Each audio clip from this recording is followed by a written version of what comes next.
Boa noite, boa tarde, bom dia. Sejam bem-vindos a mais um seminário da Associação de Treinadores de Futebol de Moçambique.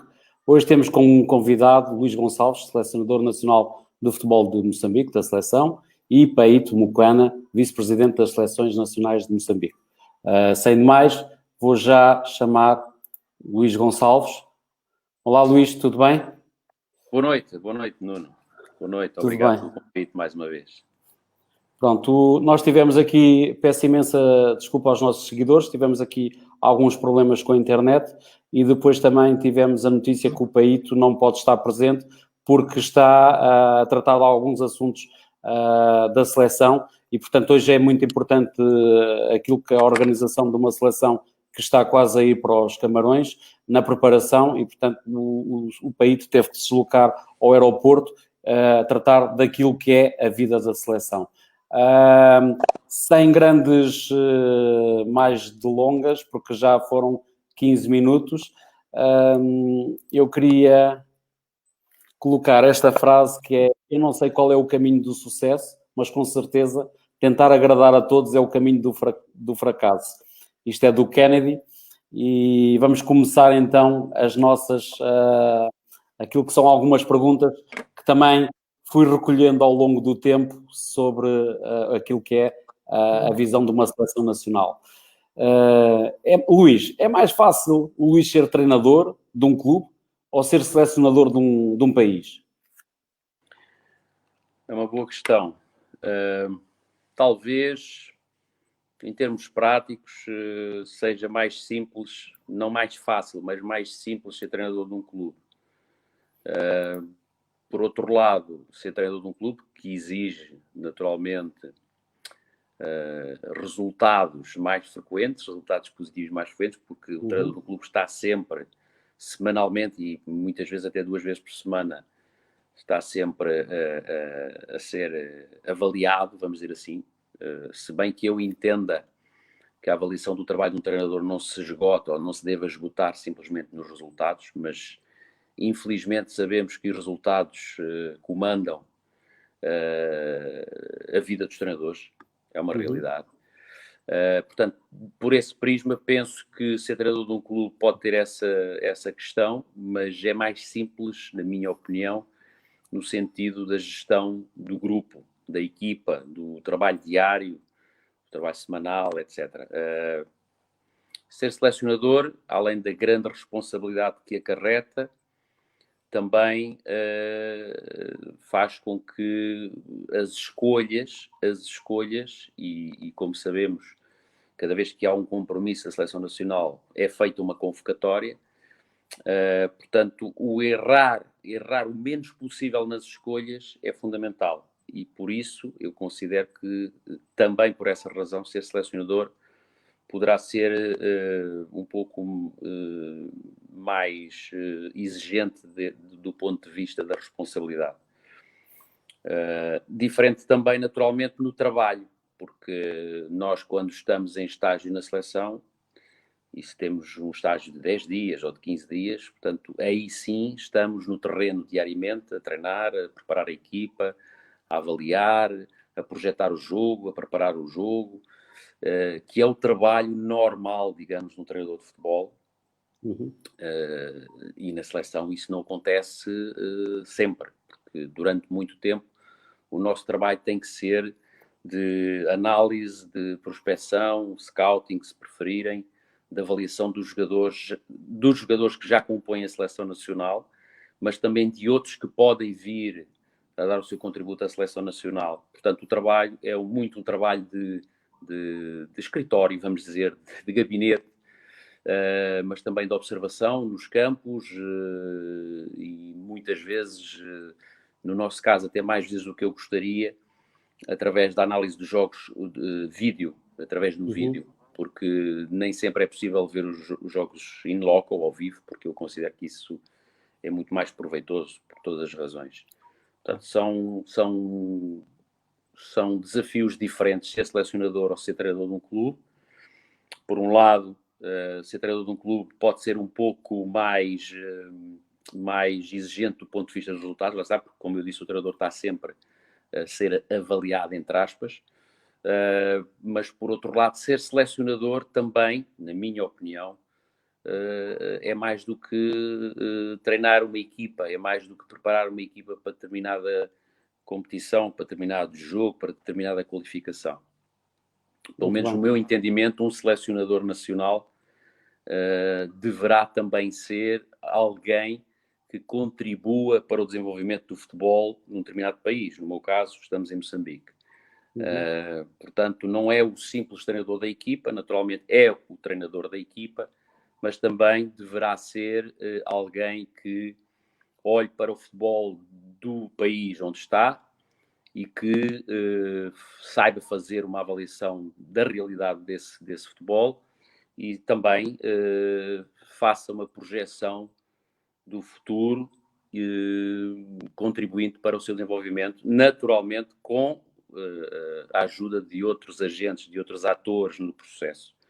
Portanto, eu entendo que ser selecionador é uma grande responsabilidade a todos os níveis, não só pela preparação e da equipa para as competições, e nós temos, no nosso caso, portanto, muito claro quais são as competições e quais são as qualificações que queremos atingir, mas também por essa vertente que eu referi de olhar para o futebol de uma forma mais abrangente, de uma forma mais de futuro do seu desenvolvimento. Portanto, muito bem. Eu penso que aqui há duas, são distintas, mas de qualquer das formas, claro, estamos a falar de futebol, não é? Sim, sim. Luís, mas acarreta muito mais risco, neste caso, quando o Luís, ou seja, acarreta um risco e é mais pressionado na escolha propriamente, na escolha dos jogadores para a seleção, do que propriamente quando está num clube. Ou seja, a visão Sim, que tem... a responsabilidade é maior, claramente. Pronto, claramente. okay.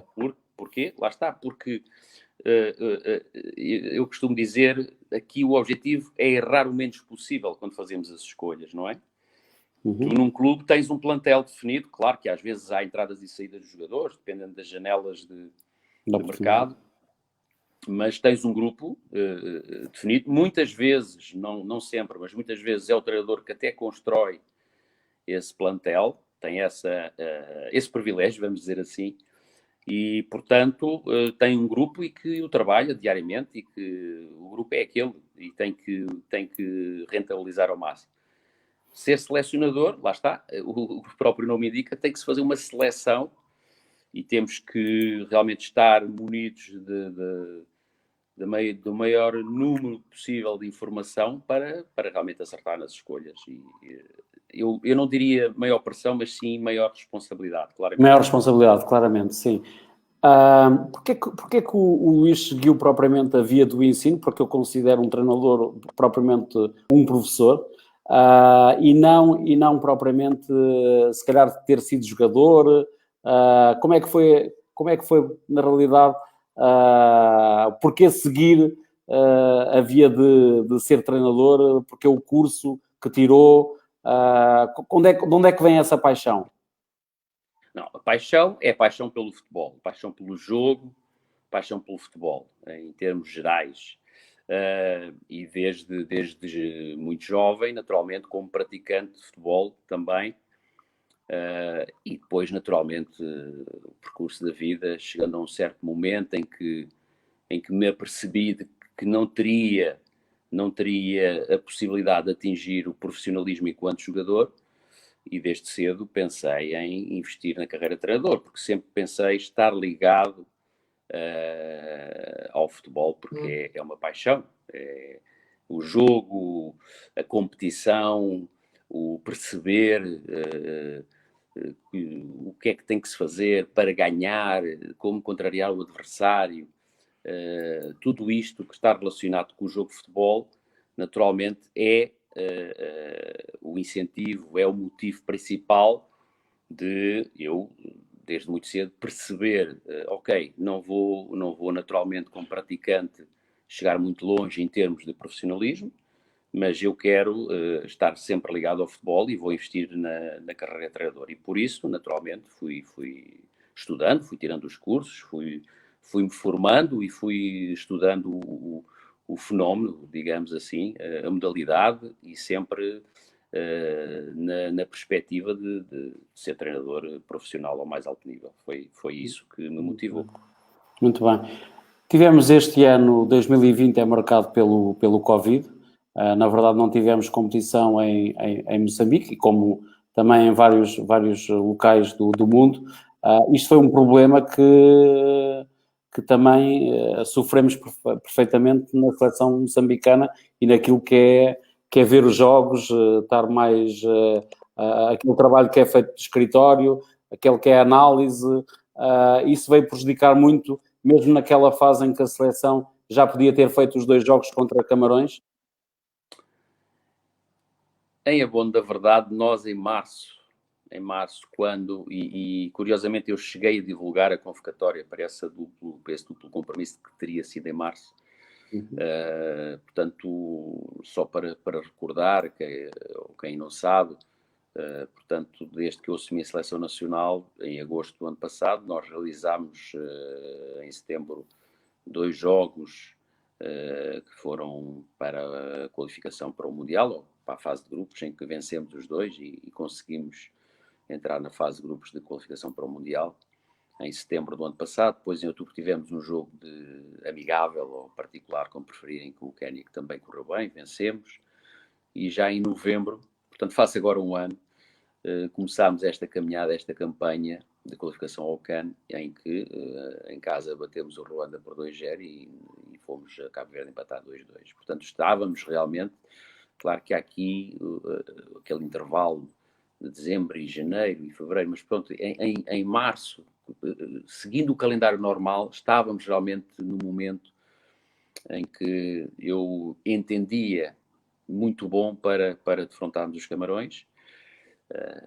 E a pandemia veio quebrar tudo isto, e este tempo todo de inatividade tem os seus reflexos. Mas é assim, nós temos que perceber uma coisa: a pandemia obrigou toda a gente a parar, toda a gente. Certo. É igual para todos. Sim, é mau para todos. Eu também, por vezes, costumo dizer, às vezes é pior para uns do que para outros, mas isto depende das circunstâncias e das características próprias de cada equipa. Mas na verdade, sim.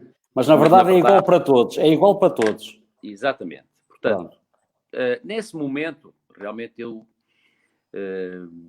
não jogámos em março. Teria sido muito bom termos jogado, porque eu sentia que o grupo estava muito forte. O que é facto é que nós soubemos, ao longo deste tempo todo de paragem, manter o contacto, manter o grupo em comunicação.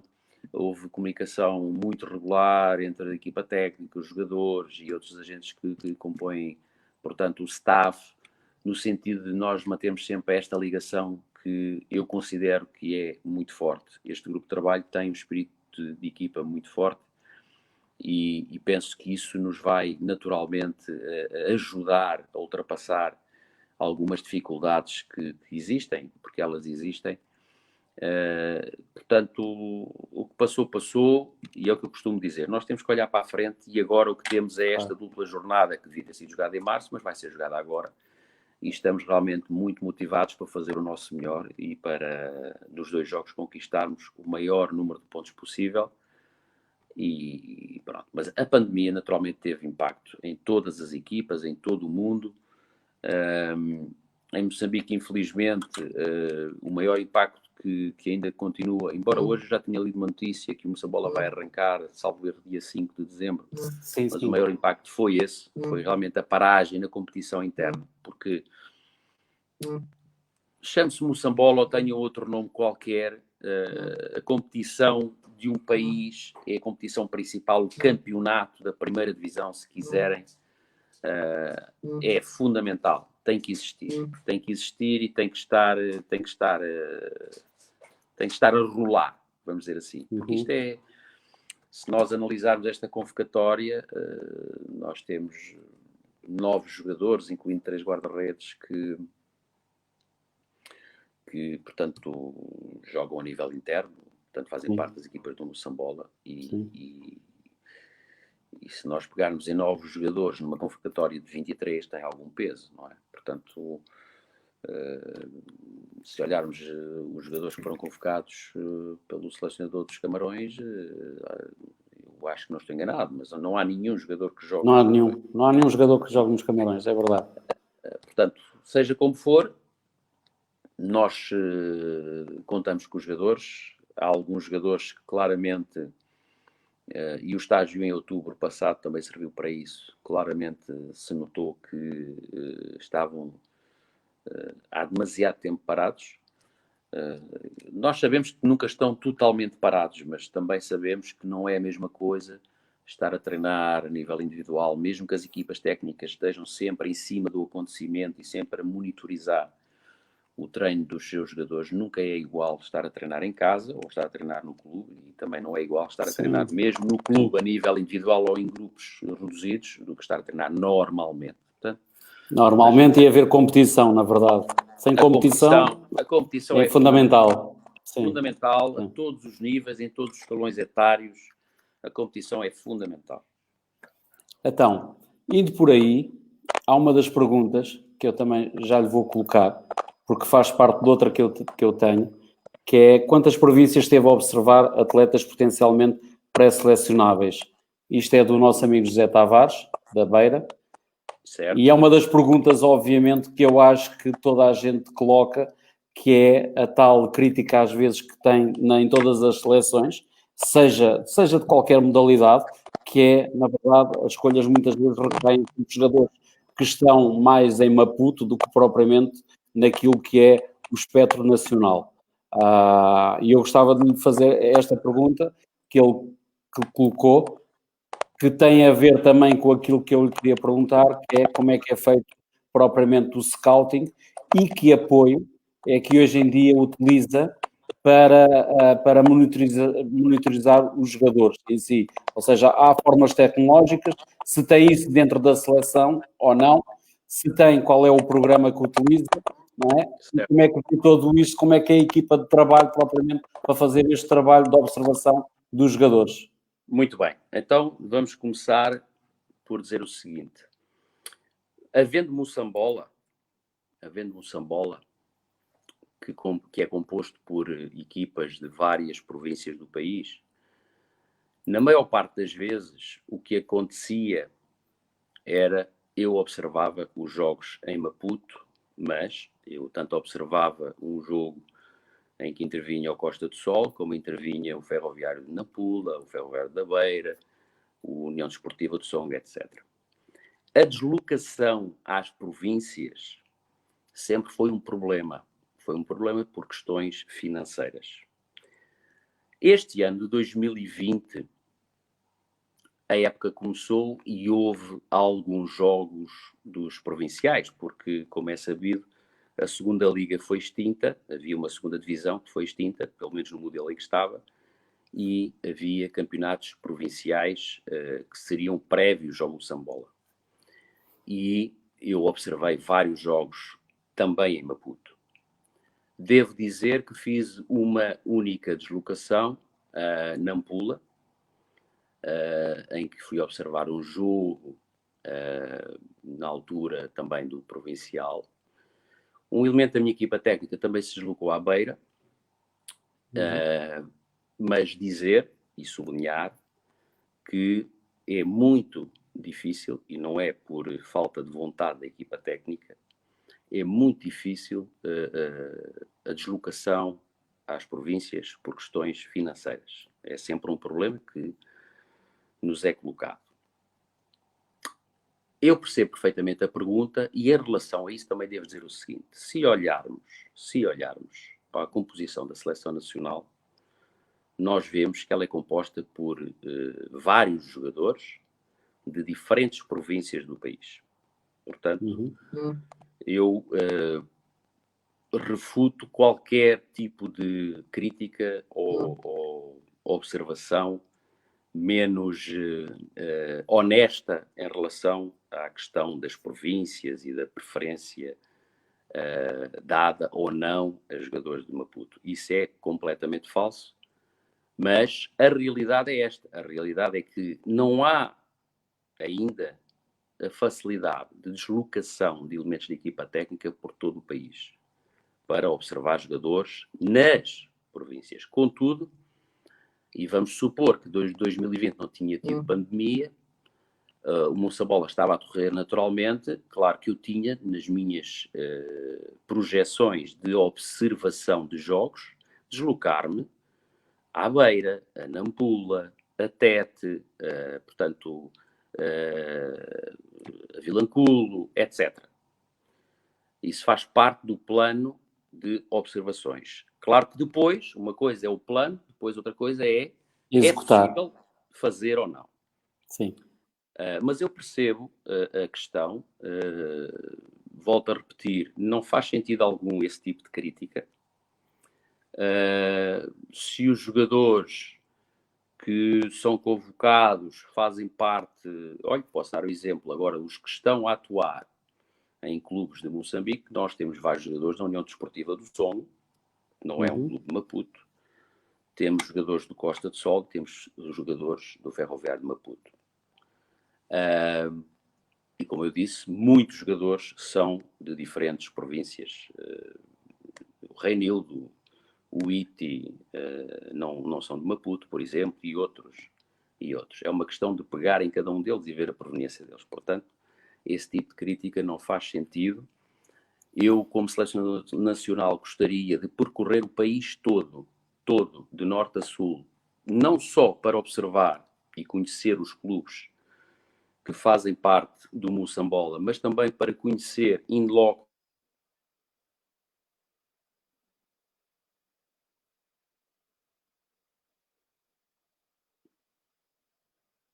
Alô? Sim, já está. Estou, sim. Peço desculpa que às vezes isto tem falhas.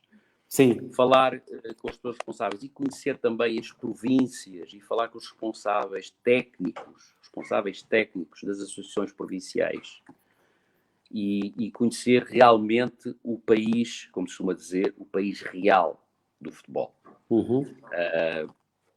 Agora, quando nós fazemos uma chamada para a seleção nacional, uma convocatória, nós temos que pensar no seguinte. Primeiro, quem são os jogadores que o selecionador nacional, porque é o selecionador nacional o único responsável pela convocatória. Claro que eu gosto de ouvir os meus adjuntos, a minha equipa técnica, e nós falamos muito e analisamos e debatemos e com base nos relatórios que são feitos e as análises que são feitas e as visualizações que são feitas, nós discutimos e chegamos a um consenso. Mas a última palavra, a última decisão é sempre minha. Eu, quando faço uma convocatória, o critério, em primeiro lugar, tem a ver com a qualidade do jogador, tem a ver também com o momento do jogador, mas também tem a ver com a estratégia para o jogo, ou para os jogos que vamos jogar. E tem a ver também com uma coisa que é fundamental, que é o modelo de jogo. Que é preconizado pela equipa. Correto? Dizer também que há muitos jogadores que estão, como eu costumo dizer, também à porta da seleção. E se eu partilhasse, não o farei nunca por uma questão ética, mas se eu partilhasse a lista de jogadores que estão quase a ser convocados, mas que não são, porque quando a decisão é tomada é ao fim de muita reflexão, e que poderiam estar na seleção, as pessoas diziam assim, pronto, realmente a lista é muito extensa e há jogadores de vários clubes e de várias províncias. Portanto, essa para mim é uma falsa questão, a questão das províncias ou dos clubes.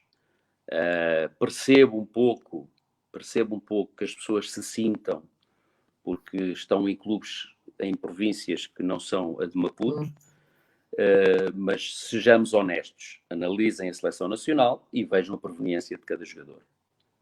Muito bem. E quais são propriamente, a nível de programas tecnológicos, existe alguma coisa que vocês utilizem na... Sim. Nós temos acesso a uma ferramenta, e não tenho problemas nenhum em dizer, até porque isso o Presidente da Federação tornou público numa das conferências de imprensa que ele costuma dar todos os trimestres. Nós temos acesso a uma ferramenta muito conhecida a nível do futebol profissional, que é o INSTAT.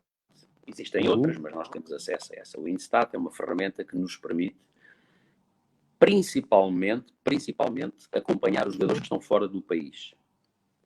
Porquê? Porque através do Instat nós conseguimos visualizar a maior, 90 e tal % dos jogos que são realizados. Eu, felizmente, temos essa ferramenta e muitas vezes podias colocar agora uma questão, que é como é que eu avaliei o Simão, por exemplo, que joga no Japão. Foi através dessa ferramenta. Eu não me desloquei ao Japão, eu gostaria de ter deslocado ao Japão para ver ao vivo o Simão a jogar, mas não foi possível, mas temos essa ferramenta e eu consigo ter acesso aos jogos todos. E também os adversários também podem ser vistos por essa ferramenta. Claramente. Pois, que ajuda muito. Não, é fundamental, é indispensável. Sim. Hoje em dia no futebol profissional. Sim. E é interessante estarmos a falar disto porque foi uma, como é que é dizer, foi uma conquista que nós conseguimos, porque as pessoas que tomam as decisões perceberam realmente, ao fim de alguma insistência, que isso era realmente fundamental. É indispensável no futebol profissional hoje em dia. Temos acesso a essas ferramentas. Não são ferramentas baratas, não são, mas são fundamentais. Mas fundamentais. Hoje não ter isso também é complicado. É muito complicado. Não, se não tivesse acesso, simplesmente havia jogadores que eu não conseguia acompanhar, porque posso dar como exemplo, o selecionador dos Camarões, o Tony Conceição, antes da pandemia, fez um périplo pela Europa. A ver jogadores camaroneses em diversos clubes, que atuam em diversos países da Europa, e fez viagem, portanto, ele e mais alguns elementos do staff dele, da equipa técnica, para assistir ao vivo aos jogos. Portanto, eu já sou selecionador nacional desde já há um ano. Claro que há aqui a questão da pandemia que está pelo meio, mas até hoje fui ver o Chico jogar na 2ª divisão, aqui bem próximo da fronteira, aqui da África do Sul. Portanto, eu acho que isso diz muito, não é? Nós temos que tentar fazer omeletes sem ovos. E aí a ferramenta tecnológica é fundamental, é indispensável mesmo. Ok. Mas, na verdade, se não tivéssemos nesta pandemia, faz conta que começamos agora, dia 5 de dezembro, temos as competições, não acha que não se devia criar um departamento mais vasto em que tivessem pessoas da sua confiança nas províncias para reportar aquilo que se passa lá? Essa é uma questão muito pertinente e vem ao encontro de uma ideia que eu já tenho há muito, que eu gostaria que realmente fosse uma realidade daqui a algum tempo, que era implementar aquilo que eu chamo uma rede de scouting nacional, em que cada associação provincial teria que ter alguém habilitado tecnicamente e com formação, e nós até poderíamos dar essa formação inicial, porque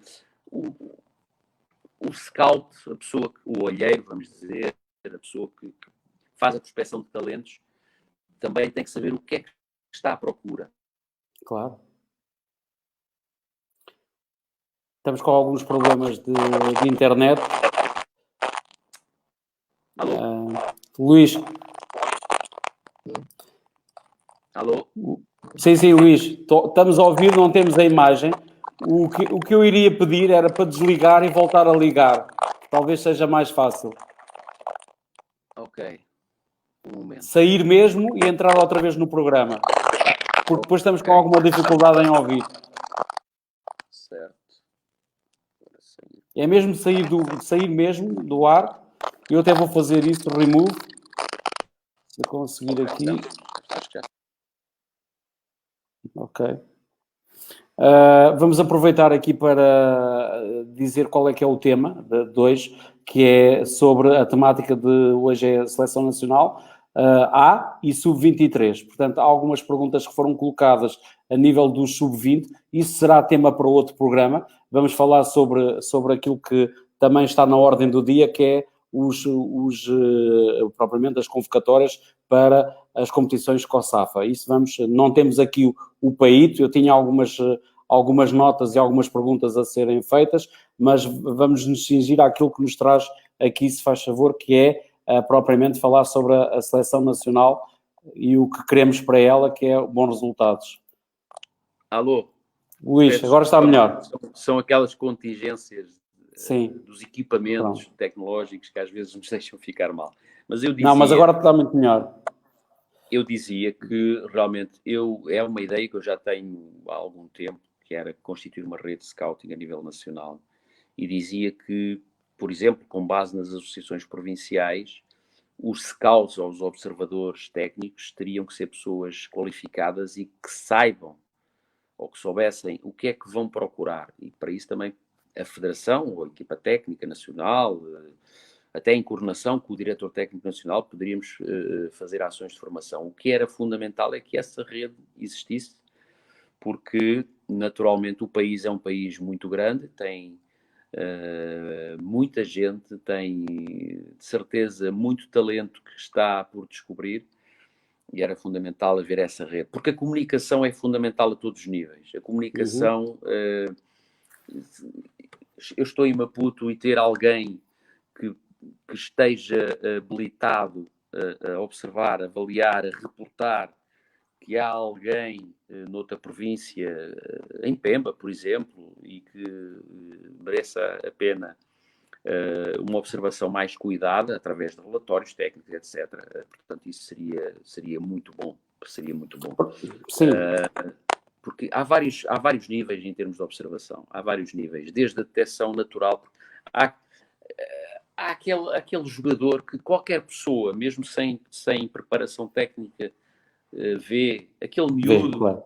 tem muita qualidade. Aquele miúdo é o que finta todos, ou que faz jogadas maravilhosas, mas depois há o outro nível de observação em que nós temos que distinguir porque é que aquele jogador consegue chegar primeiro, ou porque é que salta mais alto, ou porque é que remata com mais força. Será porque em termos maturacionais já está mais avançado que os outros ou não? E o futuro, como é que vai ser? Conseguir projetar o futuro de um jovem jogador de 14, 15, 16 anos, até com 12 anos, é uma tarefa muito difícil e não há ninguém, mas ninguém no mundo consiga dizer com toda a certeza se vai ser ou não vai. Mas há indicadores que são possíveis utilizar para fazer uma avaliação mais próxima daquilo que poderá vir a acontecer. E isso naturalmente tem que ser feito por pessoas que tenham conhecimento técnico e que também saibam perceber quando estão a ver um jovem de 14 anos a jogar, não é a mesma coisa que estar a ver um jovem de 17 ou 18 anos. Certo? E depois ainda há o contexto familiar, possivelmente, que tem que se analisar a parte comportamental, que é tudo aquilo que é invisível social, fora do campo. Exatamente. A questão social, a questão comportamental, uma série de fatores que podem influenciar o desenvolvimento do jovem, de qualquer jovem, seja ele jogador ou não, mas naturalmente um jovem jogador, estamos a falar de jogadores, não é? Isso é tudo, tem que ser tudo tomado em conta, tudo.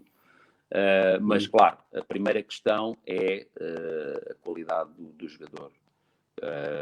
A relação com a bola, costumamos dizer, de uma forma assim muito simples, a relação com a bola é o primeiro indicador que nós temos que observar. Mas sim, a parte técnica. Se essa rede de scouting realmente for formada e se conseguimos estabelecer aqui uma rede de comunicação efetiva, eu acho que estamos a dar passos muito firmes para que consigamos ser mais efetivos, mais eficazes na detecção do talento. Porque depois não basta detectar o talento, é preciso desenvolver o talento. Trabalhar o talento, sim senhor. Eu há relativamente pouco tempo, num outro programa, que é o 40 Minutos de Futsal, fiz uma entrevista a um selecionador nacional da Suíça, de futsal, em que ele, além de ser selecionador, tinha a tarefa de desenvolver a modalidade naquele país.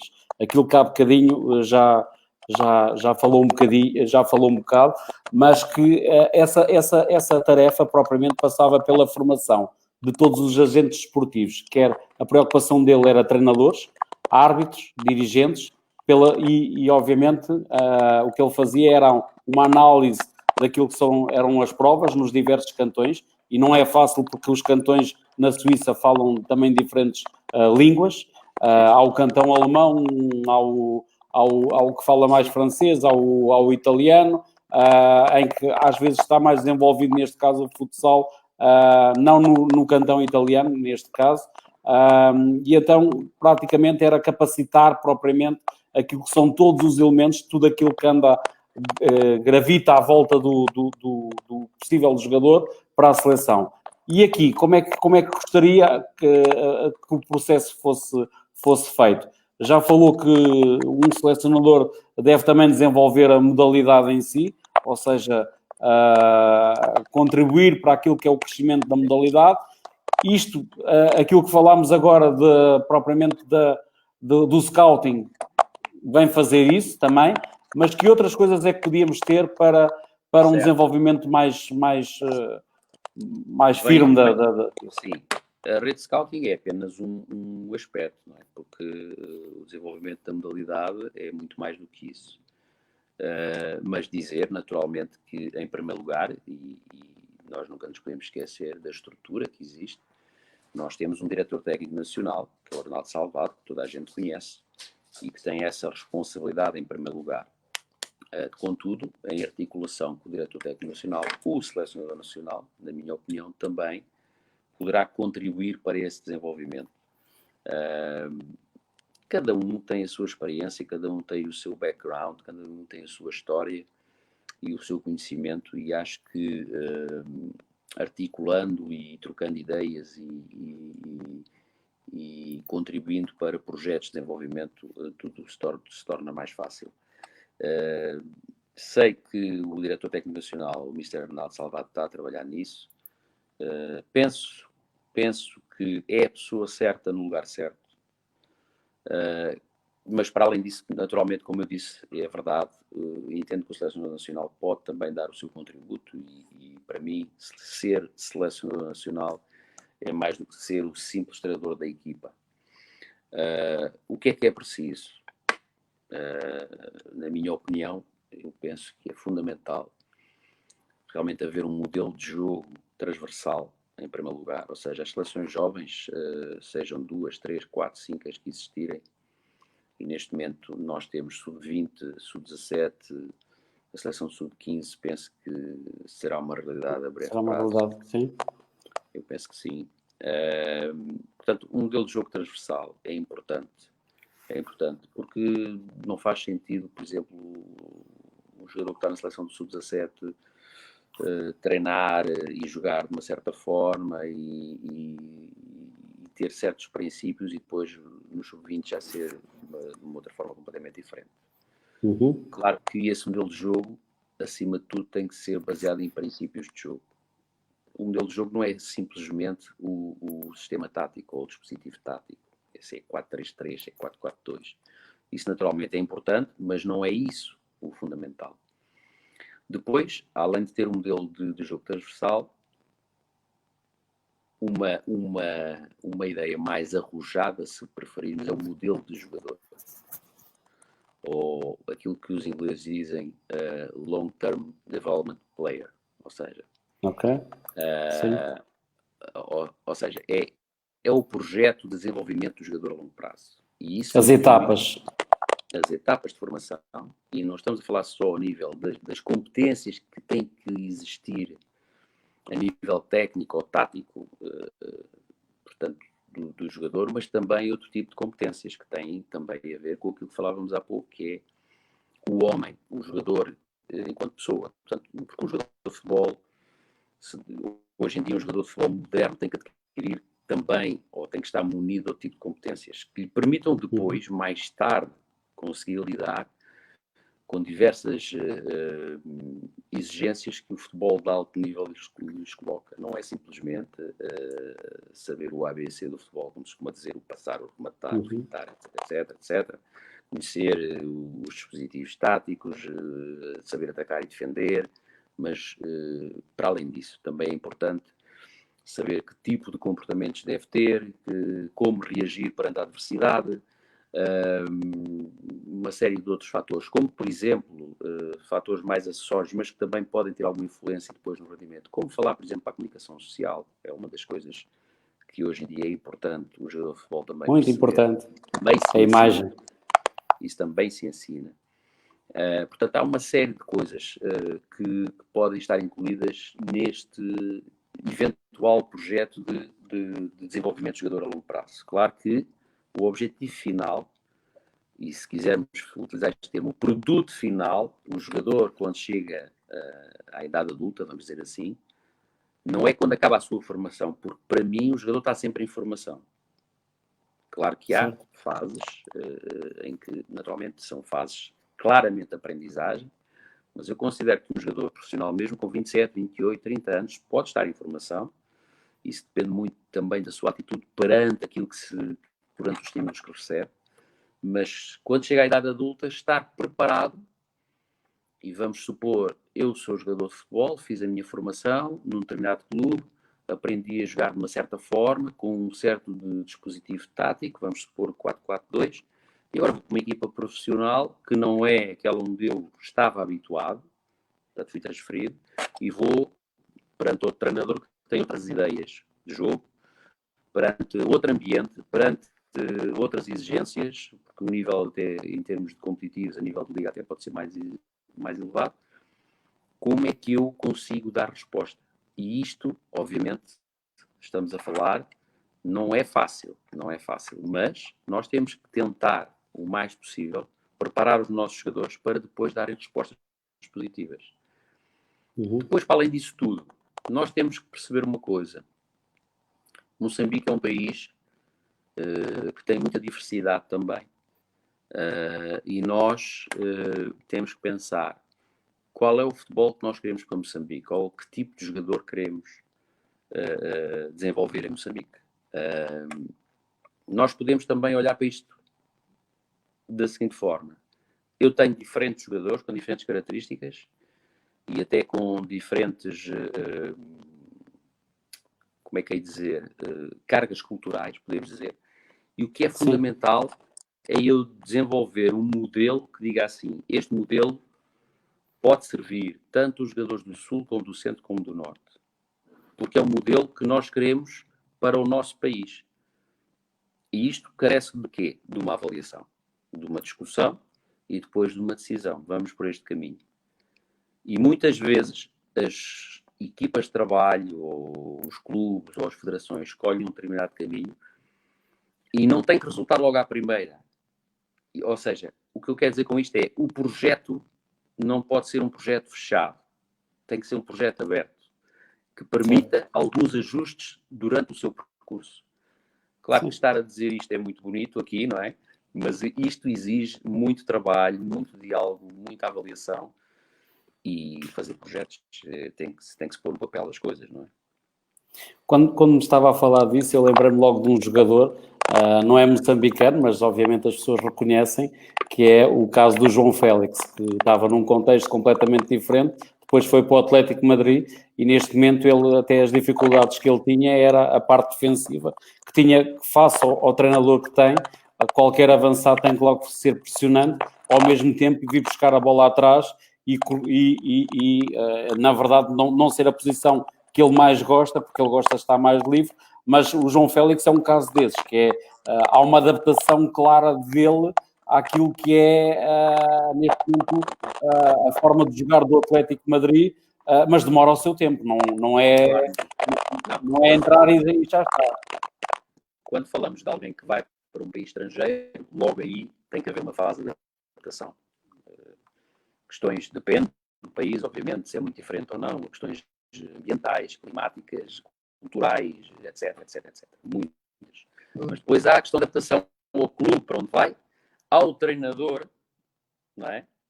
Que está à frente da equipa e que tem uma ideia de jogo. Portanto, a fase de adaptação tem que existir sempre. E ninguém adivinha o futuro, ninguém consegue dizer este jogador está preparado para qualquer contexto. Ninguém consegue dizer isso. Sim.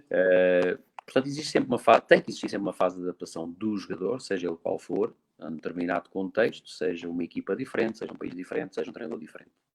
E o João é um exemplo disso. E sendo tão jovem, eu acredito, também acredito que ele tenha alguns conselheiros, vamos dizer, mas acredito que ele saiba lidar, ou tem pelo menos sabido lidar com a operação de estar constantemente a ser criticado, de não avaliar aquele dinheiro da transferência, blá, blá, blá, blá, blá. Pronto. O que é facto é que, felizmente, ele agora está, eu digo felizmente porque é um jogador português e que está a ter sucesso, não tem nada a ver com cores clubísticas.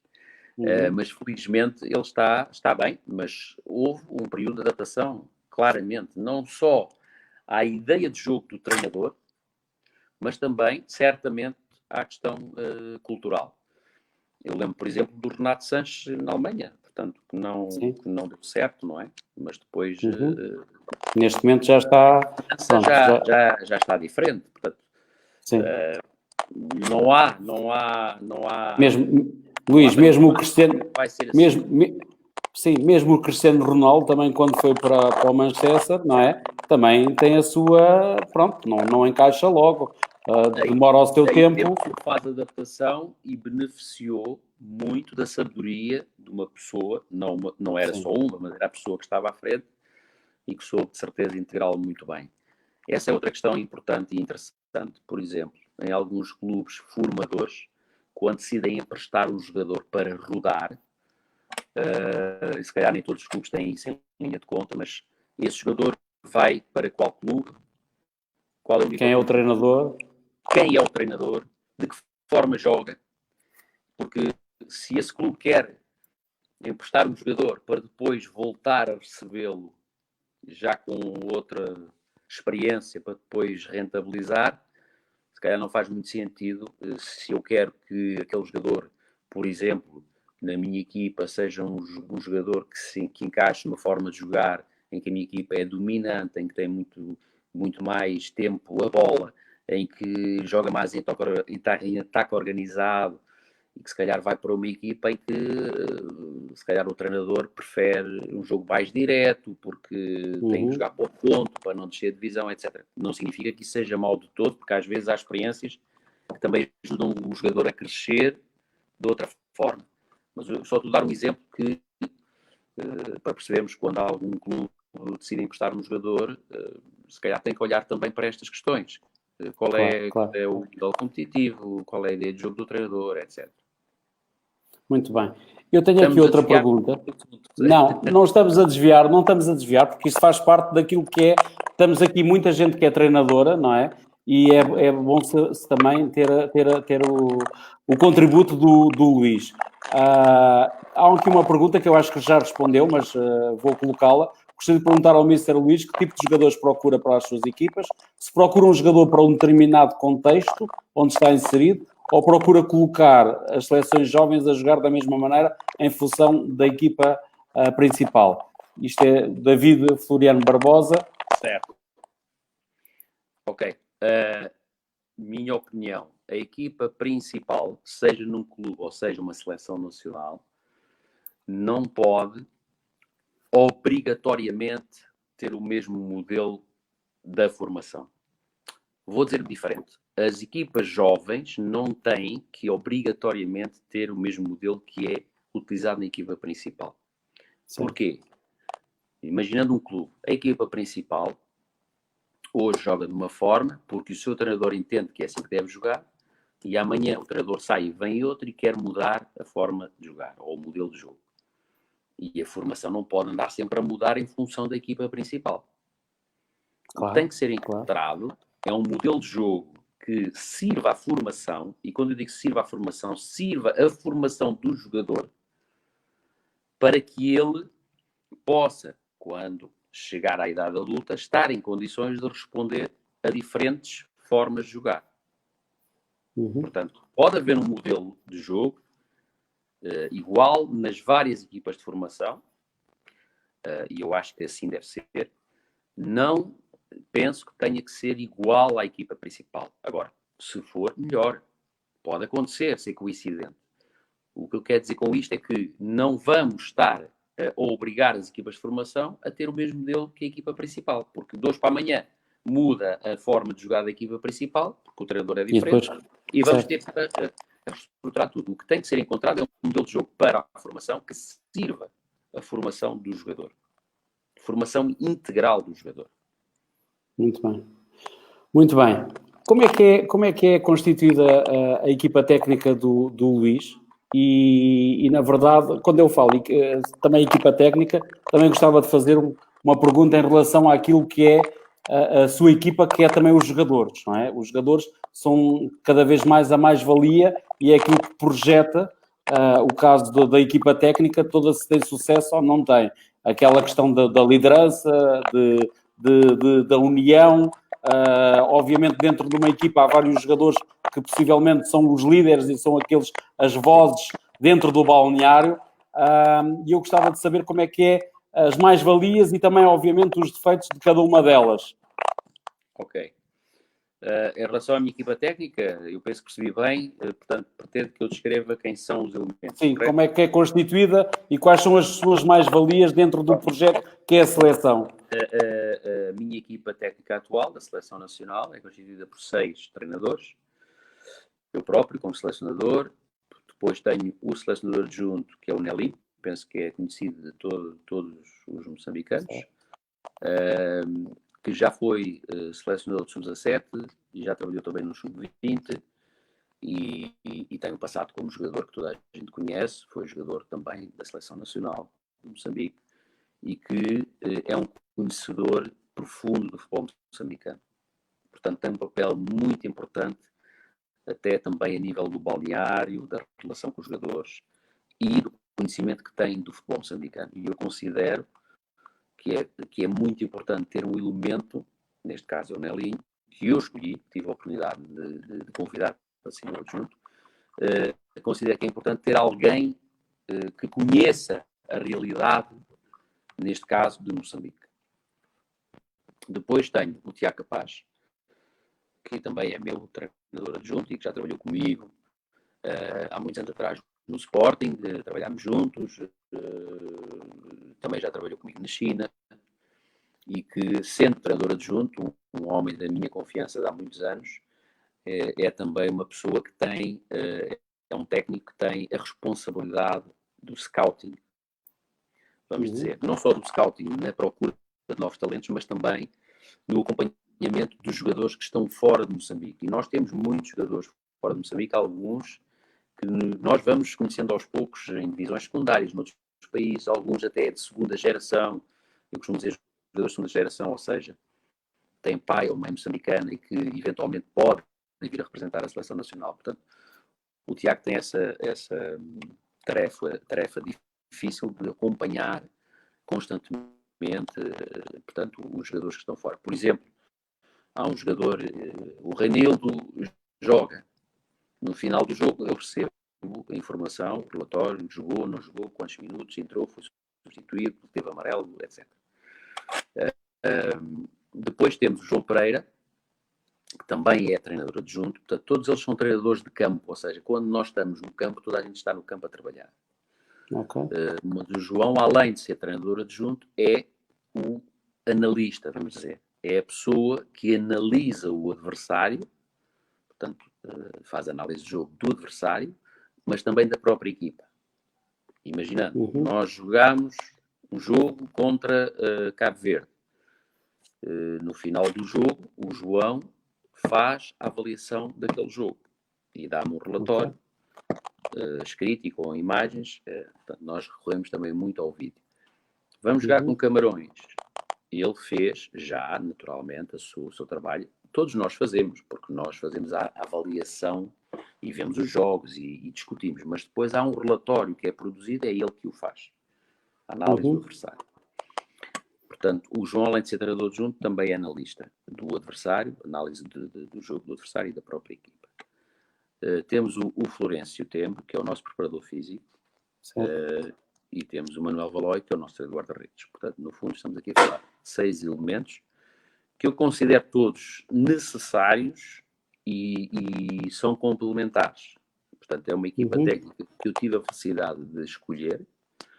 Portanto, o Tiago e o João convidei para eles virem comigo de Portugal, naturalmente, e tanto o Nelinho como o Florencio como o Manuel, eu já os conhecia da minha experiência anterior em Moçambique.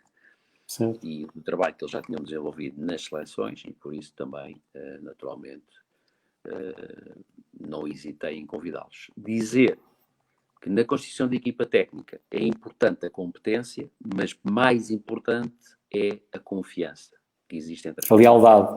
A lealdade é fundamental.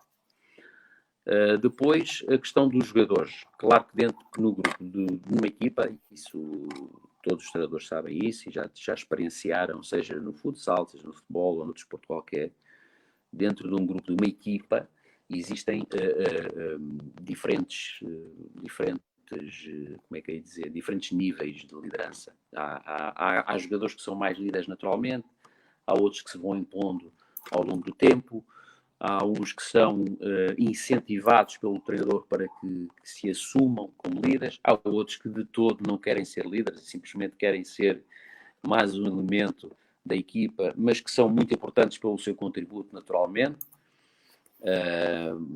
Claro que depois, com o passar do tempo e com a experiência que os jogadores vão tendo e vão assumindo, há jogadores que são muito importantes, não só dentro do balneário, mas também dentro do campo. Do campo, porque nós sabemos que nós estamos ali na linha lateral, naquela área técnica, e damos as instruções e falamos, mas muita da informação não chega. E é importante termos alguém no campo, ou dentro da equipa, no jogo, que seja, podemos dizer, a extensão do treinador. Claro que isso vem com o tempo, vem com a confiança, vem com a relação, vem com também os estímulos que nós vamos dando e a exigência que vamos colocando nos jogadores que consideramos naturalmente serem líderes, usem a braçadeira ou não. Muito bem. Então vamos para o outro tema e vamos começar com uma frase. A maior batalha que David enfrentou não foi lutar contra Golias, e sim lutar diariamente contra um outro gigante, o seu próprio eu, do Frank Lebrun. Isto vem a propósito de algo que disse, que é, obviamente, que nós não podemos neste momento comparar Camarões com Moçambique. Na verdade, só daquilo que o Luís disse há bocadinho, a dizer que o António Conceição, que é um treinador português, que está nos Camarões, que foi ver muitos jogos na Europa, ou seja, deslocou-se, nota-se que, obviamente, que esta seleção dos Camarões não é um gigante da África, não é? Ou seja, os títulos dizem por si só, não é? Ou seja, Camarões, neste momento, troféus de CAN tem 5, contra o Egito, que tem 7. Já foi a vários mundiais. Tem vários jogadores que nós, neste momento, não, mas toda a gente se recorda do Roger Miller, que foi um grande jogador, que na verdade, com 42 anos, se não estou em erro, ou perto dos 40 anos, foi ao Mundial de Itália e fez um brilharete. Samuel Eto'o é o outro. Também havia um grande guarda-redes que era o Tomás Nekono. Song, que neste momento acho que também já pertenceu à seleção nacional, até a nível de treinador, também é um defesa central muito bom, muito rápido a sair com a bola, portanto... na verdade, Camarões é uma seleção poderosa, mas na verdade nós temos que lutar com aquilo que temos e temos muito mais valias neste momento que podemos importunar Camarões. Sendo assim, vamos para aquilo que é a nossa seleção, que é neste momento, enquanto treinador da seleção, em jogos oficiais, daqueles que é para doer, ainda não perdeu. Tem 4 pontos. Eu diria mais que, se por acaso, na minha opinião, se fizer mais 3 pontos, quase carimba o passaporte para o CAN, que todos desejamos. O que é que sente nesta altura e já começou, na verdade, o seu trabalho a nível de campo? O que é que sente hoje em dia pela equipa? Está unida? Podemos confiar? Antes de mais dizer que a frase que colocou aí, e eu podia que colocasse outra vez, que é muito profunda e é muito interessante, Porque a última parte, lutar diariamente contra um outro gigante, o seu próprio eu. E isto, na minha opinião, diz muito daquilo que nós, treinadores, e com todo o respeito, o que eu vou dizer... Parou a imagem. Já está. Estou a ouvir. Que nós, treinadores, com todo o respeito, aquilo que eu vou dizer com todo o respeito, que às vezes nos sentimos treinadores de equipas pequenas, porque estamos a competir contra outras equipas que têm outros argumentos, é fundamental, que é, nós diariamente temos que tentar ser o mais simples possível, temos que tentar ser o mais eficazes possível e ser o mais competentes possível com aquilo que temos, nunca desviando o foco. E o foco é, o que é que eu posso controlar? Eu posso controlar o treino, eu posso controlar a forma como eu quero jogar, posso controlar os estímulos que dou aos meus jogadores, posso controlar as condições que tenho e tentar melhorá-las. Para quê? Para nos prepararmos o melhor possível para quando formos jogar contra uma equipa. E eu utilizei essa imagem para as pessoas perceberem, porque eu diariamente toda a gente me diz, vamos ganhar aos camarões, vamos comer camarões grelhados, na brincadeira, naturalmente. Isto já está ganho. Para as pessoas perceberem uma coisa, ninguém quer ganhar mais do que eu, ninguém quer ganhar mais do que todos nós, que fazemos parte deste grupo. Todos nós queremos a vitória, mas nós temos que ter consciência de que do outro lado está uma equipa com outros argumentos. Contudo, nós temos que nos focar naquilo que é essencial e naquilo que podemos controlar e tentar rentabilizar ao máximo as nossas valências, as nossas qualidades. E nós também temos qualidades, e nós também temos capacidade, e nós também temos jogadores ambiciosos, e temos jogadores com qualidade, e temos inteligência, e quando começar o jogo, como eu disse também, são 11 contra 11. E aí nós temos todos que fazer o nosso melhor para tentar contrariar o favoritismo natural de uma equipa que é verdade que não é uma equipa como noutros tempos, mas não deixa de ser uma equipa forte, uma estrutura que também tem o seu poder. Quando eu digo isto, também não estou a dizer que da nossa parte as pessoas não façam o seu melhor para que nós tenhamos as condições, não é isso. Apenas chamar a atenção para esta realidade. Agora, nós estamos muito motivados, o espírito de equipa desta seleção é muito forte. Até agora só estou a trabalhar com 10 jogadores, portanto não posso dizer mais que isso. Na próxima segunda-feira conto já ter o grupo todo reunido, já nos Camarões, para nós treinarmos, todos, portanto o grupo completo. Mas nós sabemos o que queremos, temos ambição e, como disse muito bem, ainda não perdemos em jogos oficiais na fase de qualificação, estamos à frente e também dependemos de nós. Portanto, não estamos aqui com temor, com receio, com medo do adversário. Apenas temos de ter consciência do valor do adversário e de alguma diferença que existe, não só na equipa, mas também no acesso a certos recursos. E isso é importante dizer, porque às vezes as pessoas podem ser embaladas numa ideia errada de que isto é tudo fácil, está tudo ganho à partida e não é assim. Claro que nós temos responsabilidade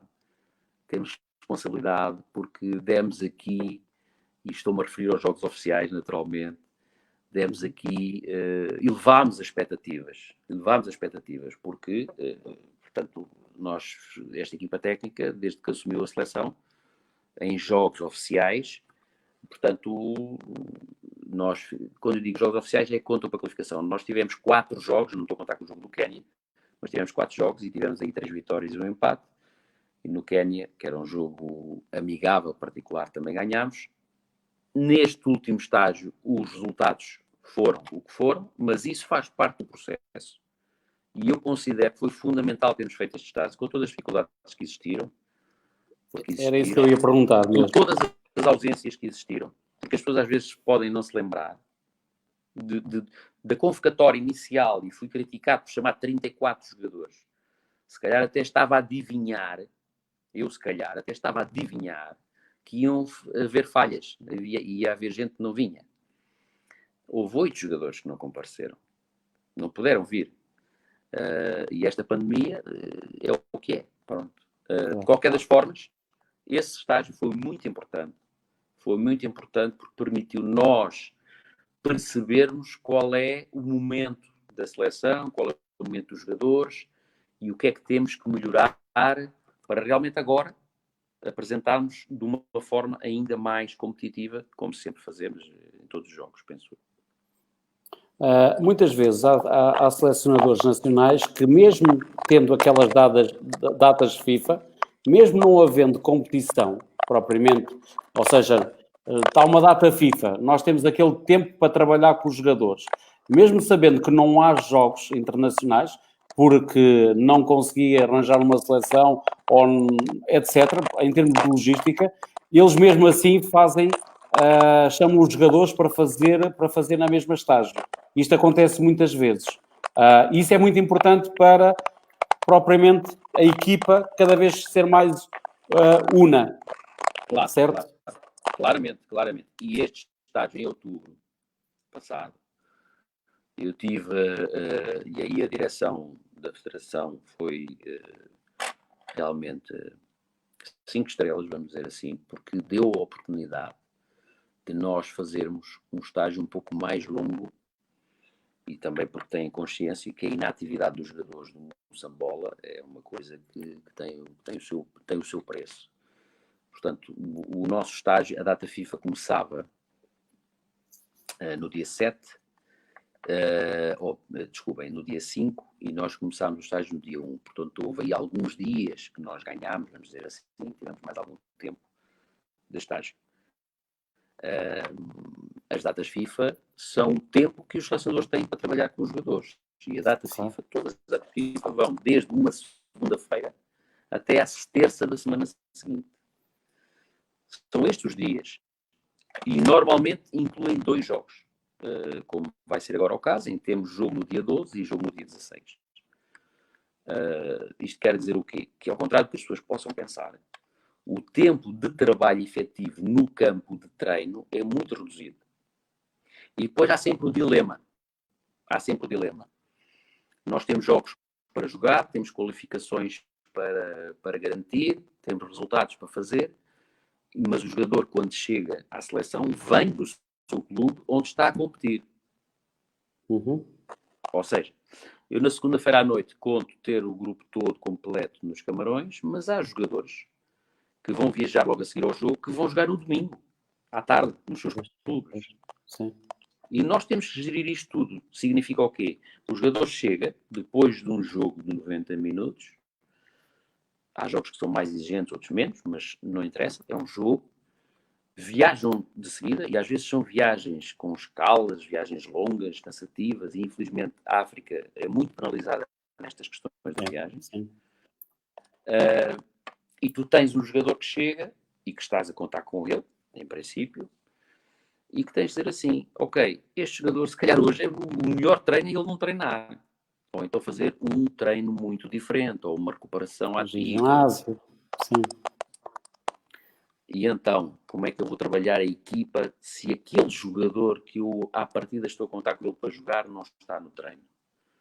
Portanto, esta gestão toda não é fácil. Portanto, quando se fala do treino, do selecionador nacional trabalhar a equipa, nós temos de ter consciência que é há pouco tempo realmente nas seleções. Por isso, voltando atrás na questão, data FIFA, sem jogos oficiais, mesmo que não haja jogos amigáveis, normalmente nós procuramos, e tudo tivemos 2, estágio sempre. E se me deixarem fazer estágios fora das datas FIFA, eu faço. Mas aí os clubes não vão deixar os jogadores sair, claro, óbvio, não é? Claro, os clubes são obrigados a deixar os jogadores sair na data FIFA. E para além disso, reparem, nós temos agora o exemplo, o Simão, infelizmente não vem porque o clube não deixa vir. e estamos numa data FIFA. Vamos ver que consequências é que isto trará ao clube, o que é que a FIFA vai fazer, etc. Mas isso, vamos ver. Muito bem. Obviamente observou os jogos dos Camarões, não só o Luís, mas toda a equipa técnica, mas eu pergunto muitas vezes que se, conhecendo, porque é uma realidade, eu acho que conhece o António Conceição, há coisas que, por exemplo, vai ver, tipo, qual é que é o seu modelo de jogo em termos de o que é o seu passado nas equipas que passou, que substituições é que faz, como é que as faz. Ele também, na verdade, não tem muito trabalho ainda na seleção dos Camarões, não é? Porque tem muito poucos jogos. Eu vi o jogo, pois, tem 3 jogos, eu vi o jogo contra o Ruanda. Obviamente que o gol dos Camarões foi feito na segunda parte, se não estou erro, aí à volta dos 60 e tal minutos. Esse golo, na verdade, acho que tem culpa tanto o guarda-redes como tem um dos defesas centrais, a maneira como mete o corpo. Há alguns.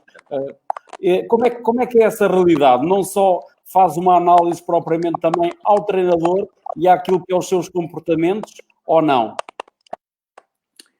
Procuro conhecer o melhor possível o treinador e realmente as suas ideias, e lá está o João, que é um elemento da minha equipa técnica, aí tem um papel também muito importante nessa análise, nessa avaliação e nos relatórios que faz. Dizer que o Tony Conceição tem 3 jogos à frente da seleção dos Camarões em que marcou um golo e sofreu 0. Portanto, em 3 jogos marcaram um golo e sofreram 0. Nestes 3 jogos, ele ou os Camarões já utilizaram como sistema tático o 4-3-3 e o 4-4-2. É uma equipa que tenta ser muito eficaz e muito, vamos dizer, é um pouco conservadora e tenta ser muito eficaz do ponto de vista defensivo, mas também muito perigosa nas transições ofensivas, contra-ataque, se quiser. Tem jogadores que podem desequilibrar a qualquer momento, tem muitas opções, portanto, os Camarões podem fazer mais do que o 11. Também não queria estar agora aqui a desenvolver muito mais, porque há coisas que nós também queremos guardar para nós, para depois poder utilizar. Mas é realmente uma equipa que é muito constante e normalmente sai pela certa. E o Tony é um treinador que privilegia a segurança. Portanto, mas de qualquer das formas, em relação à pergunta, é importante nós conhecermos o treinador, de que forma é que ele normalmente gosta de abordar os jogos, e essa análise, essa avaliação é feita, mas o que nós fazemos essencialmente é agarrar nos jogos, e neste momento Camarões tem 3 jogos, já os vimos várias vezes, já os como é que é dizer, já os avaliámos, já os cortámos, já os discutimos. Eu penso que ele próprio tem alguma dúvida em relação a como vai jogar connosco. Nós também temos as nossas surpresas, vamos dizer assim. Muito bem. Luís, eu muitas vezes acho que o facto de ter sido, não é o caso do Luís, mas, por exemplo, às vezes aqueles treinadores que foram jogadores implementam nas suas equipas aquilo que era o perfil propriamente como sendo jogador. O caso, temos o Simeone, não é? Mas do outro lado temos, por exemplo, o Maradona, e as equipas do Maradona eram muito mais viradas para a frente, para a criatividade, não é? Neste caso, o António Conceição, ele foi um defesa, na verdade. Será que aí, quando diz isso, uma concentração mais defensiva é por às vezes pelo perfil propriamente de enquanto jogador versus, ou é por acaso é assim que está feito, que está formatado? Se isso não tem influência, repara, o treinador do Wolverhampton, do Wolves, é o Nuno Espírito Foi Santo, guarda-redes. O Lopetegui foi guarda-redes, quer dizer, não, eu penso que não é por aí, honestamente, acho que não. Acho que também tem a ver, naturalmente, e ele há de ter feito a avaliação dele, com as características dos jogadores que tem à disposição e aquilo que ele entende que é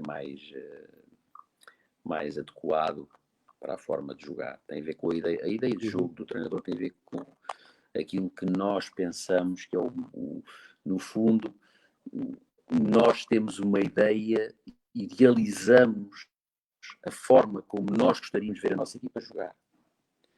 Uma forma ideal, imaginando que nós temos os melhores jogadores do mundo e eu gostava que a minha equipa jogasse desta forma. A ideia de jogo. Agora, depois temos que fazer um contraditório e dizer, afinal, quem é que nós temos e quais são as características dos jogadores. E o que é que nós podemos tirar destes jogadores e perante este adversário, porque perante um adversário talvez seja ligeiramente diferente perante outro.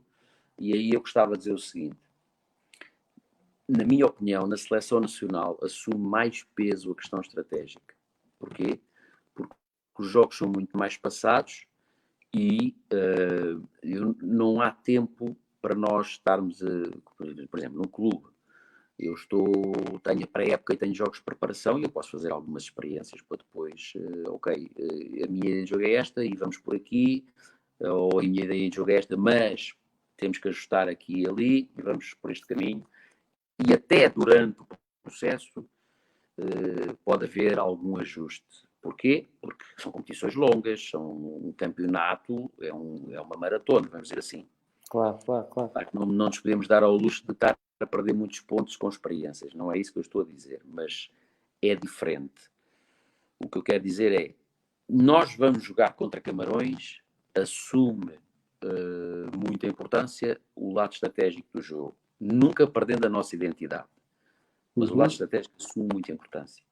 Vamos jogar contra Ruanda, já é diferente. E o lado estratégico também tem que ter a sua importância. Ou seja, porquê? Porque nós estamos aqui para nos qualificarmos e estamos aqui para ganhar pontos. E não há tempo para dizer assim, ok, eu gosto de jogar desta forma, e há treinadores que assumem isso, eu gosto de jogar desta forma e independentemente da equipa cometer alguns erros, até atingir aquele estado ideal que eu quero, eu vou jogar desta forma.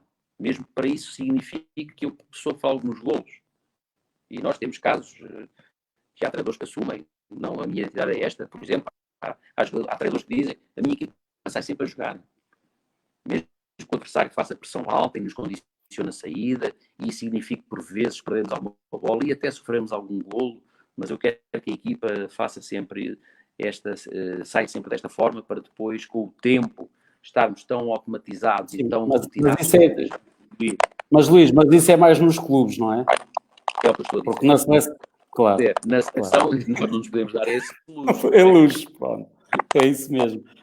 Luís, a pirâmide do nosso futebol em Moçambique está invertida. A aposta é muito mais assente nas equipas séniores do que propriamente na formação.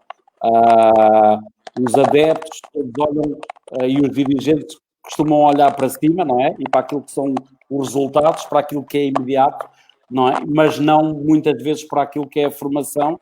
E neste caso estamos a falar, por exemplo, das seleções sub-20, sub-23, etc. Não é? O Luís tem um passado muito rico e isso é fundamental, eu acho, para ser um treinador de sucesso ligado à formação. Passou pelo Sporting, Porto, Estoril, etc. Muitos casos. Viu muitos jogadores. Julga que propriamente uma seleção provém sempre do trabalho feito na base.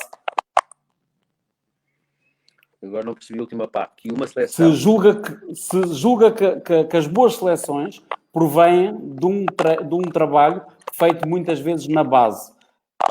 Ou seja, porque senão aparece uma seleção, depois desaparece. Como é que vê isso? Muito importante dizer o seguinte. A seleção é o reflexo do trabalho dos clubes. Não estou a dizer que nós, enquanto selecionadores, não temos responsabilidade, não é isso. O que eu estou a dizer é a seleção, no fundo, vai usar o trabalho que é feito nos clubes. E é fundamental os clubes apostarem a sério na formação. Claro que tem que ter condições, há uma série de outras questões. Eu não estou a dizer que os clubes são os únicos responsáveis, mas é fundamental que os clubes apostem na formação e que tenham os apoios de empresas, de governo, não sei. Pronto. Mas as seleções são, em primeiro lugar, o reflexo do trabalho dos clubes. Claro que, agora imaginando, a seleção de sub-17, eu tenho que pegar na seleção os melhores jogadores que o selecionador de sub-17 entende, chamar, e depois também tenho que dar o cunho pessoal do selecionador, mas o ideal é também seguindo um modelo que esteja instituído nas seleções. Há seleções, há países em que as seleções são modelos discutíveis, mas existe. Há países em que a seleção toma a maior parte do tempo, ou seja, o jogador passa mais tempo na seleção do que no clube. É um modelo discutível, não estou a dizer que estou a favor desse modelo, é apenas um exemplo. E significa que a seleção chama a si a responsabilidade da formação do jogador, vamos dizer. Não penso que seja o melhor caminho.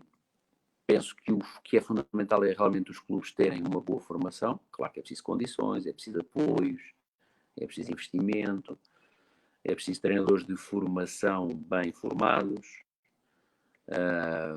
uma série de coisas. Depois temos as seleções jovens, que são o reflexo do trabalho nos clubes, mas que também têm um papel importante, que é dar continuidade ao trabalho ou potenciar esse trabalho que é feito nos clubes. E claro, com base num projeto, num modelo de jogo, como já falámos anteriormente, um modelo de jogo transversal, etc, etc. Mas é claro que a médio e longo prazo a Seleção Nacional A, e eu sou responsável pela Seleção Nacional A e Sub-23, é bom que se diga. Era isso que íamos falar. Certo. Estas seleções vão ser a consequência do que é feito na formação, tanto nos clubes como nas seleções jovens, claro, evidentemente. Porque, acima de tudo, e há pouco falámos da competição, a competição é fundamental. Seja a nível de clubes, seja a nível de seleções, a competição é fundamental. E às vezes nós, se abdicarmos de competições, também se calhar estamos, de certa forma, a hipotecar os anos seguintes de certo escalão etário. Pronto. Agora, claro que a Seleção Nacional vai usufruir da boa ou não, da boa formação que é feita nos clubes e também nas seleções jovens, claro. Então, falando do Sub-23, eu já tenho aqui do presidente do Black Bulls, que diz, Mister, não sei se faz parte do tema, mas sugeria que se pensasse na seleção Sub-23, o fosso entre Sub-20 e seleção A é muito grande. É preciso que o Sub-20 ganhe cultura de seleção e o Sub-23 são o espaço ideal para a transição. Isto é uma opinião do Sr. Juneida de Algi, e é uma luta que claramente que tem. Não, dizer antes de mais boa noite ao Sr. Algi, é uma pessoa que eu respeito muito e tem feito, o Black Bull é um exemplo a nível do futebol moçambicano. Não é o único, naturalmente, mas tem feito um trabalho, na minha opinião, muito, muito louvável. A pergunta ou o comentário demonstra desconhecimento em relação à existência da seleção sub-23, porque ela realmente existe, e dizer que eu, como responsável da seleção sub-23, ainda não tive a oportunidade de reunir, de fazer um estágio com o sub-23, e até tenho isso projetado para o próximo mês de dezembro, vamos ver se é possível. Claro que nós esbarramos sempre nesta questão de ser data FIFA ou não ser data FIFA, e se os clubes dispensam os jogadores ou não, mas isso é outra questão que vamos ver. A seleção de sub-23, naturalmente, que é fundamental. Aliás, estamos a falar da seleção olímpica, não nos podemos esquecer, é muito importante. E concordo em pleno com o Sr. Algi, porque o sub-20, até aos equipa A, há um fosso grande, tanto, e como também nos clubes, já há clubes que os próprios clubes sentem a necessidade de ter muitas vezes uma equipa B e até uma equipa de sub-23. E até podemos pegar num caso recente em Portugal, foi criado um campeonato, a Liga Revelação, que é o campeonato de sub-23. Noutros países há campeonatos sub-21, por exemplo.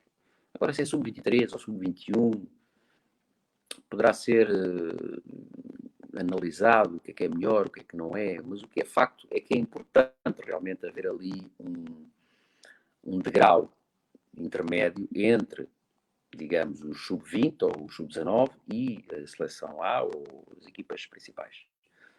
A seleção de sub-23 é uma seleção que eu penso que é fundamental existir como seleção, como grupo. Nós na seleção A temos muitos jogadores sub-23, ou temos vários jogadores sub-23, mas uma coisa é teres vários jogadores sub-23 e alguns até mais novos na seleção A, e tu estás paulatinamente a promover a renovação da seleção. Outra coisa é teres um grupo, uma seleção que é de sub-23, que também tem a sua importância, para mim grande, porque é uma seleção olímpica. A seleção de sub-23 não se pode reunir só para jogar uma qualificação de 4 em 4 anos. Não faz sentido. Pois é isso mesmo que eu ia perguntar, porque os Jogos Olímpicos é de 4 em 4 anos. Exatamente.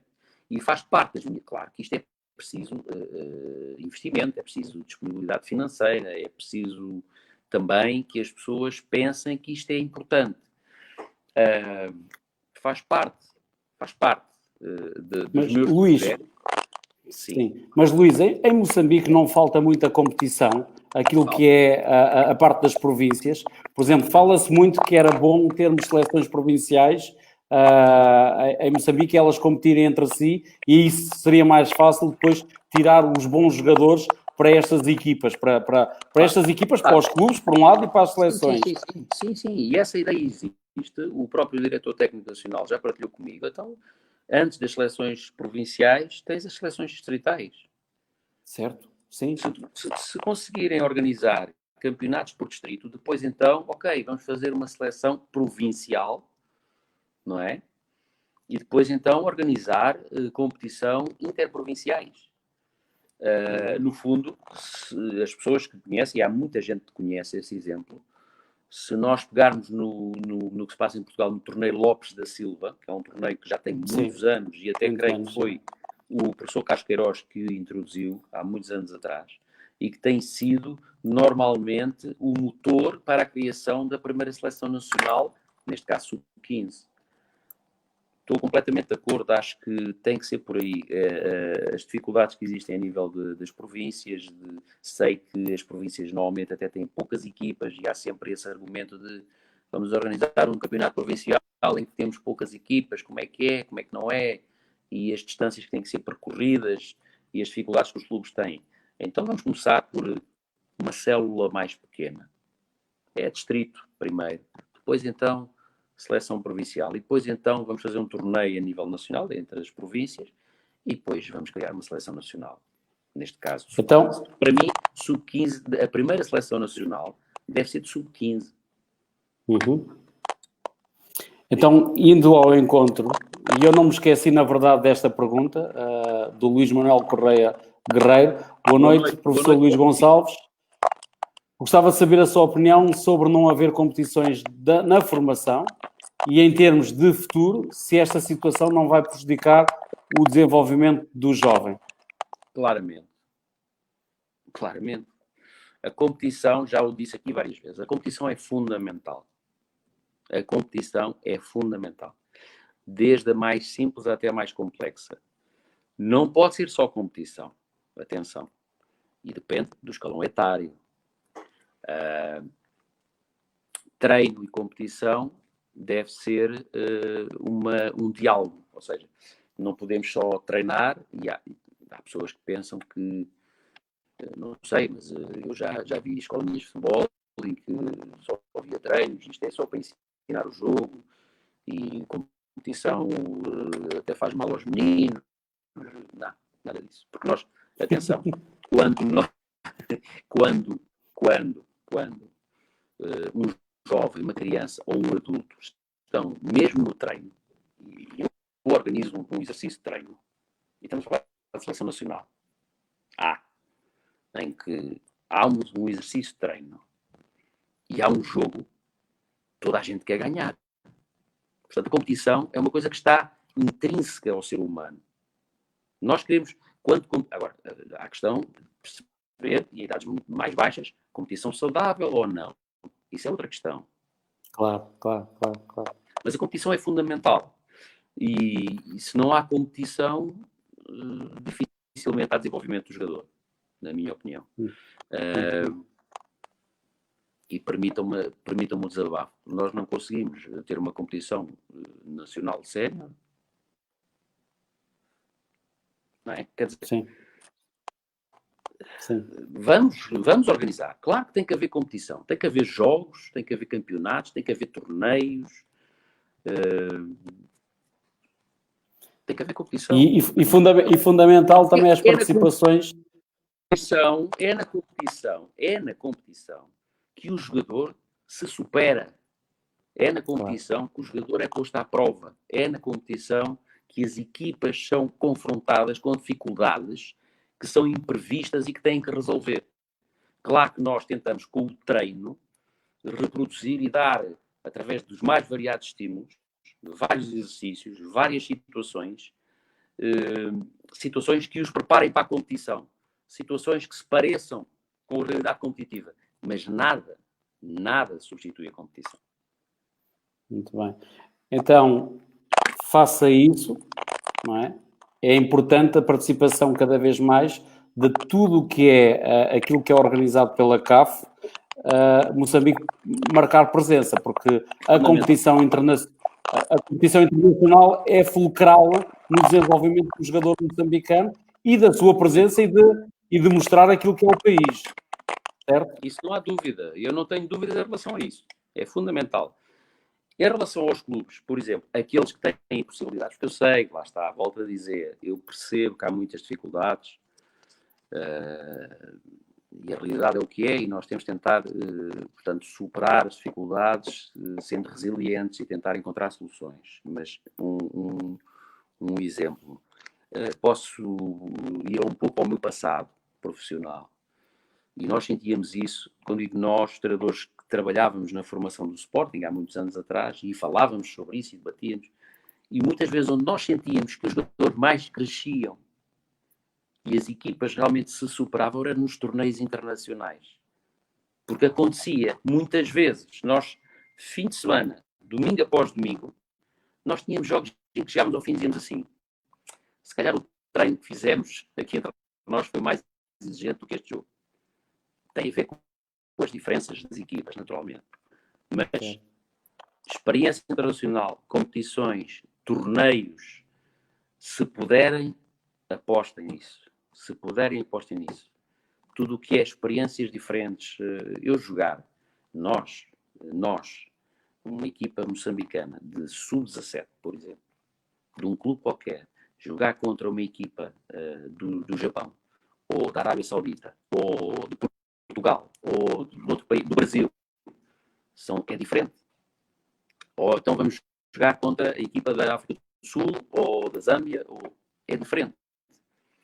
E são estas diferentes experiências e essas diferentes exigências que são colocadas em diferentes contextos que vão permitir que o jogador cresça. Portanto, se puderem, claro que eu sei que não é fácil, se puderem, apostem nos torneios internacionais. É claro que isto é muito difícil. Agora, em relação à pergunta, claro que nós temos que participar. Muito bem. Vamos para o outro. Estamos quase a terminar. E vou lançar mais uma frase.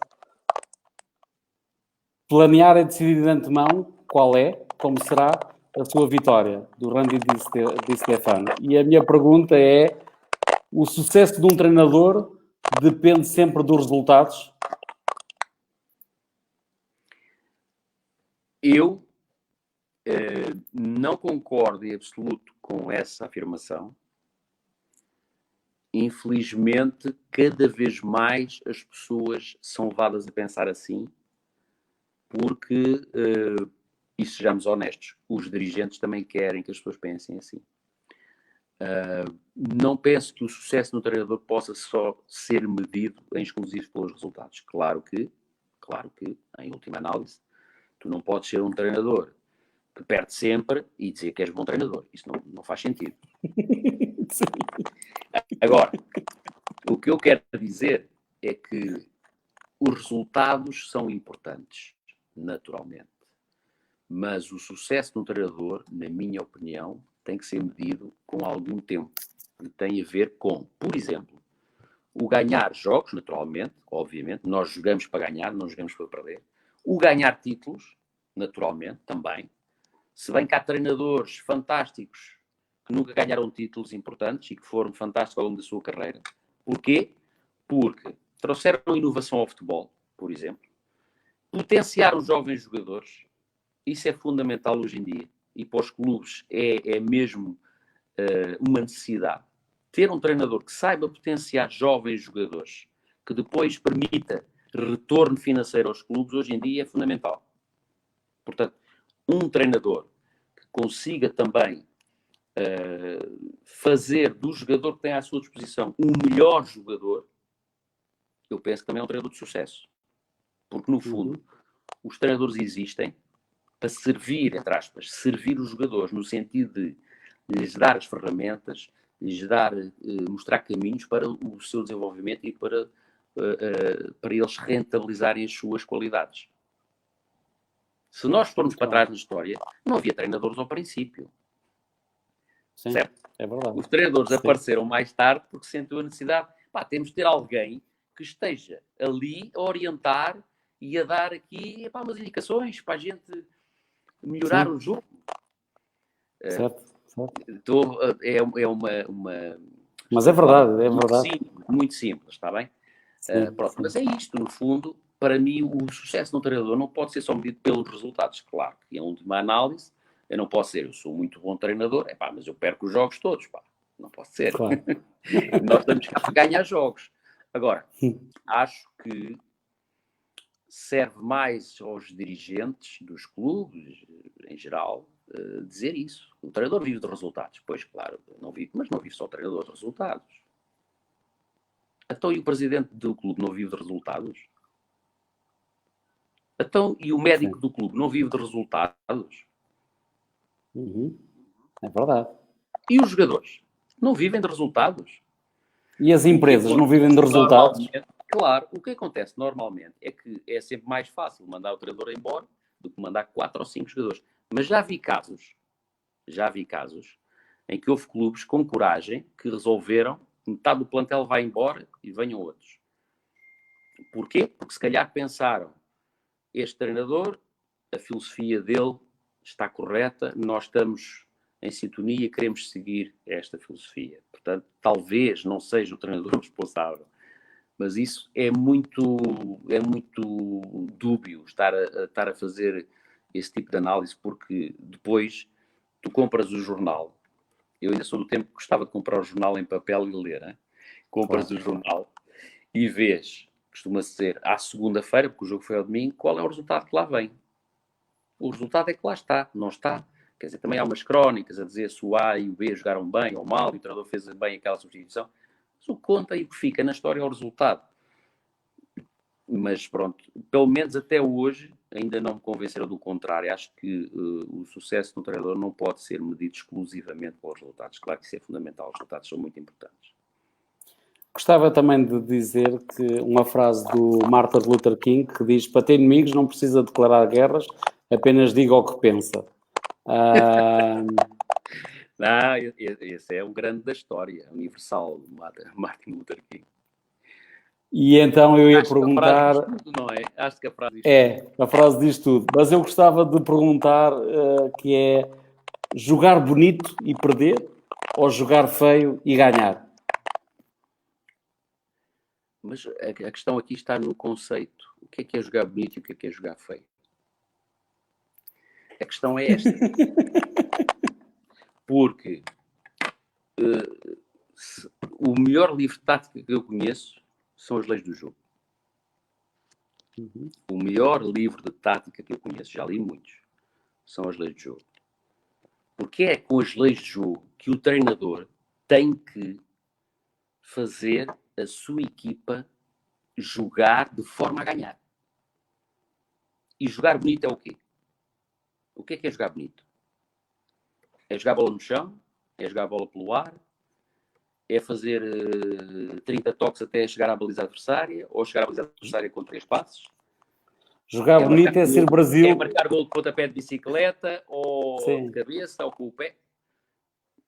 Portanto, o conceito, eu percebi a pergunta, mas a questão é o conceito. O que é jogar bonito e o que é jogar feio?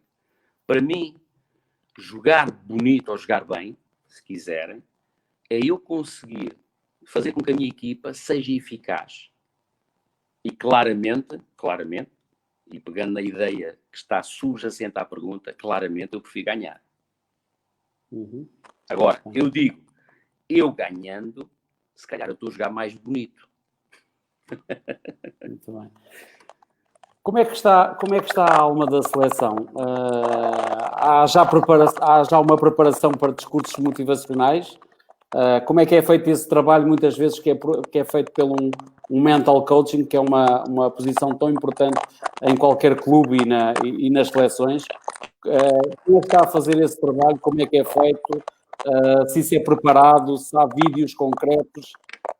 Porque isso é um trabalho propriamente invisível que as seleções e os clubes fazem, não é? De acompanhamento. Como é que isso é tudo feito na seleção moçambicana atualmente? Nós não temos connosco um mental coach ou um psicólogo, se bem que há algumas ligeiras diferenças. Sim. Não temos. Eu costumo dizer que o psicólogo da equipa é o próprio treinador, mas claro que, e já tive no passado experiências de trabalhar com psicólogos do desporto, portanto no futebol, e já tive as duas experiências, que foi ter alguém que, estando a trabalhar comigo também, intervinha com o grupo, com os jogadores.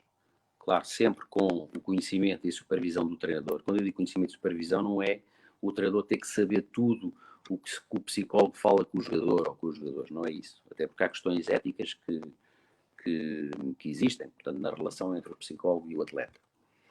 Mas quando eu digo portanto, o psicólogo intervém junto do grupo, ou junto dos determinados jogadores, em articulação com o treinador. Portanto, o treinador sabe que tipo de trabalho está a ser desenvolvido. Já tive essa experiência e também já tive outra experiência, que é ter alguém que trabalha diretamente com o treinador e que não intervém diretamente com os jogadores. Claro que há alguma relação sempre, mas não intervém neste sentido prático. Portanto, ou seja, é alguém que normalmente fala e analisa e avalia e propõe questões a nível da comunicação que o treinador possa ter com o grupo e no nível da intervenção. E claro, da avaliação das situações. Neste momento nós não temos ninguém nessa área. Julgo que para o ano, e depois de passar, porque há coisas que eu não gosto que aconteçam, é que a meio de uma campanha se introduzam elementos novos. Claro. Nós temos que perceber uma coisa, é que qualquer entrada de um elemento novo é sempre a entrada de um elemento estranho ao grupo que já existe. Certo. Sim. E eu admito que no futuro próximo possa haver alguém nessa área que venha trabalhar connosco.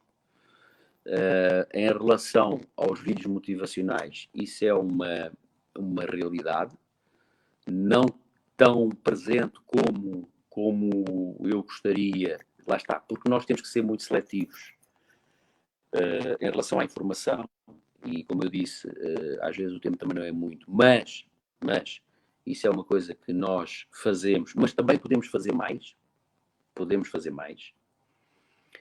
Em relação aos discursos motivacionais ou à intervenção do treinador, neste caso eu, perante o grupo, eu faço o meu próprio planeamento e naturalmente preparo as minhas intervenções, mas também, e falando de uma forma muito aberta, admito que nós podemos também melhorar nesse aspecto.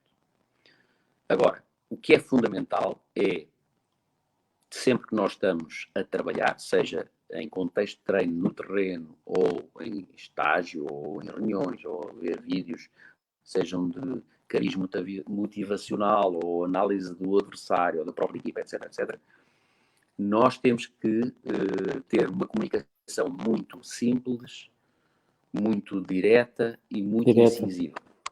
Muito incisiva. Porque nós todos sabemos o que é que estamos aqui, para que é que estamos aqui. Nós todos sabemos Claro que tu, quando estás a gerir o teu grupo e tu tens um universo de 23 jogadores, tu tens 23 entidades distintas umas das outras. Uhum. E, acima de tudo, tu tens de estar muito atento aos sinais. E a comunicação, lá está. E o conhecimento. Quando se fala de uma equipa técnica, não é só o preparador físico que faz o trabalho dele físico, não. O preparador físico intervém no treino, mas também intervém em muitas outras coisas. Estou a dar o exemplo do preparador físico, posso dar o exemplo do guarda-redes, do adjunto que faz análise, etc. Portanto, todos os elementos de equipa técnica têm que estar sempre muito atentos aos sinais. E nós falamos muito destas coisas. Muito, muito, muito. Porquê? Porque entendemos que a relação entre treinador ou treinadores e atletas e jogadores é fundamental. E é fundamental nós percebermos em que estado é que os jogadores estão. Às vezes há coisas que nós, à partida, não damos tanta importância, mas que depois vamos a ver e são, os pormenores podem se tornarem por maiores. Portanto, nós, naturalmente, com a nossa experiência, com o nosso conhecimento e com o conhecimento que vamos tendo mútuo com os jogadores, vamos naturalmente estabelecendo estratégias para rentabilizar. No fundo, o que nós queremos é rentabilizar. O que se trata aqui Muito é bem. rentabilizar homens, jogadores, para serviço da equipa. Então, por vezes existem líderes que nunca pensámos que existiam, até mostrarem os dentes ou proferirem algumas palavras. Quem são os grandes líderes que têm carisma nesta seleção? Aquelas pessoas que convocou, que você diz, além de ser um grande jogador, é um grande líder. E isso é muito importante nas equipas, não é? Ter esses líderes. É importante, mas eu não gostaria de estar a referir nomes. Quer dizer, Okay. há jogadores que são conhecidos, pessoas, e aliás, basta ver no campo, e não só, mas no campo principalmente, que é o que é mais visível. Mas existem líderes, claramente. E a frase também faz sentido, ou seja, existem jogadores, mas isto tem a ver com a natureza humana e com a personalidade de cada um. Existem jogadores que, até aquele momento em que tu, entre aspas, o atiras para a fogueira, vamos dizer assim, vai ali e faz, ou resolve, ou assume, ou então, às vezes, falou ali num sorriso, às vezes basta um olhar, basta a pessoa sentir um pouco, olha, este treinador confia na minha qualidade, na minha capacidade, ele acredita que eu sou capaz, então ele dá esse passo. Claro, há outros que nós não precisamos dizer nada, há outros que nós não precisamos dizer nada. São realmente pessoas que, pelo seu comportamento, pela sua forma de estar, pela atenção que têm a tudo o que os rodeia, pela ambição que carregam, pela atitude em qualquer exercício de treino que colocam, isso e agora fazendo aqui lembrando o passado, o Ronaldo, por exemplo, o Cristiano Ronaldo sempre foi assim. O Cristiano Ronaldo é criticado por muita gente e também há muita gente que gosta dele. Mas sempre foi o que é. Sempre foi, desde miúdo, sempre foi obcecado pelo trabalho, sempre foi obcecado pelo sucesso e sempre foi obcecado pela perfeição. E sempre deu tudo o que tinha, fosse o exercício treino mais simples que existisse, um simples skipping ou um jogo com várias nuances táticas, seja o que for. Portanto, há jogadores que tu não é preciso dizer nada, diz assim, olha, aquele é o líder da equipa, é o líder do grupo. Usa a abraçadeira, não usa, isso é uma decisão do treinador ou da equipa técnica, não interessa. Agora, há outros, e foi dito aí, muito bem, é preciso um estímulo, é preciso nós dizermos, olha, podes dar o passo em frente que nós confiamos em ti. Muito bem. O que é que pode prometer aos moçambicanos? Nestas jornadas que ainda são longas, que não são só estes 2 jogos, não, mas o que é que pode prometer? O que eu posso prometer, aliás, foi sempre, eu não sei se o Nuno se recorda da minha apresentação enquanto selecionador, e eu falei em compromisso e trabalho, não é? E ambição. Compromisso, trabalho e ambição. É o que eu prometo, porque é aquilo que eu entendo que sou capaz de dar. Eu não prometo cada um promete o que quer. Há pessoas que prometem às vezes coisas que depois não podem cumprir, mas eu prometo acima de tudo que nós, enquanto Seleção Nacional, e falo dos treinadores, dos jogadores, de todo o staff, da própria direção da Federação, nós, enquanto Seleção Nacional, estamos aqui a dar o nosso melhor para alcançar os objetivos, porque sabemos que nós não somos uma simples equipa de futebol. Nós carregamos, entre aspas, carregamos connosco uma nação. E então o que é que eu posso prometer? Acima de tudo, honestidade no trabalho, ambição. Já me chamaram maluco, entre aspas, então ele vai dizer, está a prometer que vai ao Mundial. Não prometo nada, mas se nós vamos disputar a qualificação para estar na fase final do Mundial, então eu não vou considerar essa hipótese. Claro que sim. Portanto, o que nós prometemos é isto, é trabalho, ambição e uma vontade enorme de dar alegria ao povo moçambicano. Porque o povo moçambicano merece. Mas merece mesmo. Porque é um povo que eu sinto às vezes as mensagens que me enviam, até às vezes na rua, quando há uma outra pessoa que perde a timidez e diz qualquer coisa. Realmente o povo moçambicano sente a necessidade de vitórias. E eu sinto que o povo moçambicano está mesmo com a seleção. Muito bem. Agora, nós gostávamos de ganhar sempre e dar sempre alegrias ao povo moçambicano, é isso. Mas a promessa é trabalho, ambição e honestidade naquilo que fazemos. Então poderia resumir qualquer coisa como esta frase, lutar até ao fim e nunca desistir de sonhar pela vitória final? Claramente. Muito bem. Então, e também gostava de dizer grandes vitórias exigem grande dedicação. É total dedicação. As pessoas não imaginam, mas isto acho que se passa com todos os treinadores de futebol, hoje em dia. Todos aqueles que quase todos, vamos dizer, que é, nós vivemos o futebol 24 horas, as pessoas não imaginam. Estamos sempre dedicados à causa e estamos sempre à procura de soluções e estamos sempre a pensar o que é melhor para a nossa equipa, para a seleção, para o país a nível do futebol. Portanto, a dedicação é total. Muito bem. Para terminarmos, gostaria de fazer só aqui umas respostas rápidas ou que dissesse algum comentário, mas vamos passar àquilo que é para mim, que lhe chamei o Quiz Mode. Então, o Quiz Mode vamos começar com positivo ou negativo? O quê? Desculpa, não estou a perceber.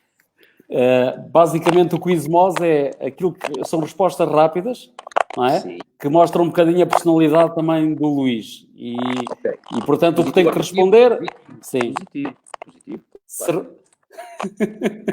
Cerveja ou vinho? Cerveja. 2M, principalmente. Está bem. Eu ou nós? Nós, claramente. Nós. Praia ou montanha? Praia. Leitura ou música? Música. Apesar de gostar muito de ler, música. Gravato ou laço? Gravata ou laço? Gravata. Cão ou gato? Gato, tenho um em casa. Muito bem. Verde ou vermelho? Verde. Política ou desporto? Desporto, claramente. Política. Imprensa ou televisão? Televisão, apesar de tudo. E jornal físico ou internet? Gosto muito do jornal físico, mas cada vez mais habituo-me à internet, mas jornal físico. Razão ou emoção? Essa é difícil. A razão, com um bocadinho de emoção. Paixão ou dedicação? Também é difícil. Paixão ou dedicação? Eu acho que paixão. E finalizando, qual é que é o seu sonho? Onde é que quer chegar? Qual é o meu sonho? Olha, para já, no imediato, é ser apurado para o CAN, isso é óbvio. mas o meu sonho enquanto treinador, onde é que eu quero chegar? É o mais longe possível, não me deixarem chegar, entre aspas, é o mais longe possível. Porque eu acho que não há impossíveis no futebol, e se eu realmente um dia tiver a felicidade de estar no campeonato do mundo, por que não ser campeão do mundo? Muito bem. Só queria deixar aqui também que tivemos, obviamente, Luís, quero agradecer. Não sei se tem algumas considerações gerais a dizer. Quero agradecer mais uma vez o convite da Associação dos Treinadores de Futebol de Moçambique. Já não é a primeira vez que participo nestes fóruns e acho que continuam a ser iniciativas muito interessantes.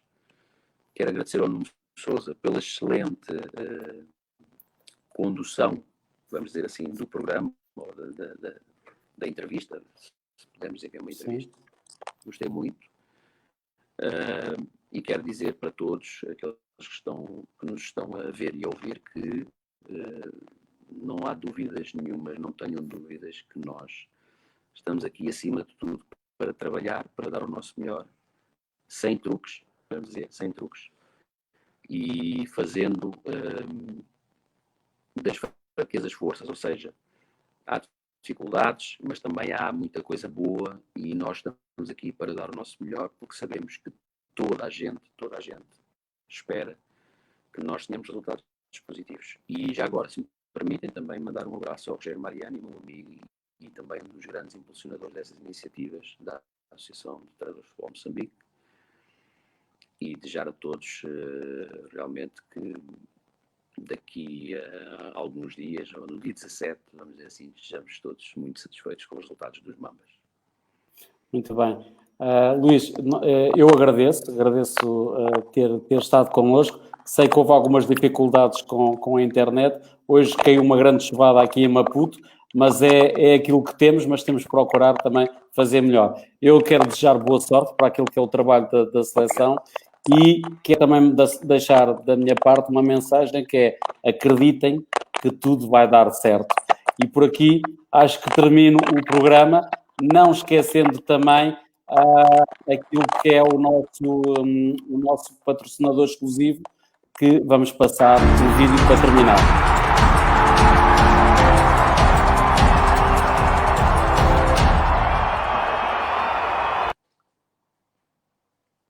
E muito boa noite, e vamos voltar depois também, mais tarde, possivelmente vamos fazer outra entrevista com o Luís Gonçalves, já com mais pontos amealhados nesta jornada, dupla jornada com os Camarões. Então, boa sorte e acredita que tudo vai dar certo. Um abraço. Obrigado. Boa noite, obrigado.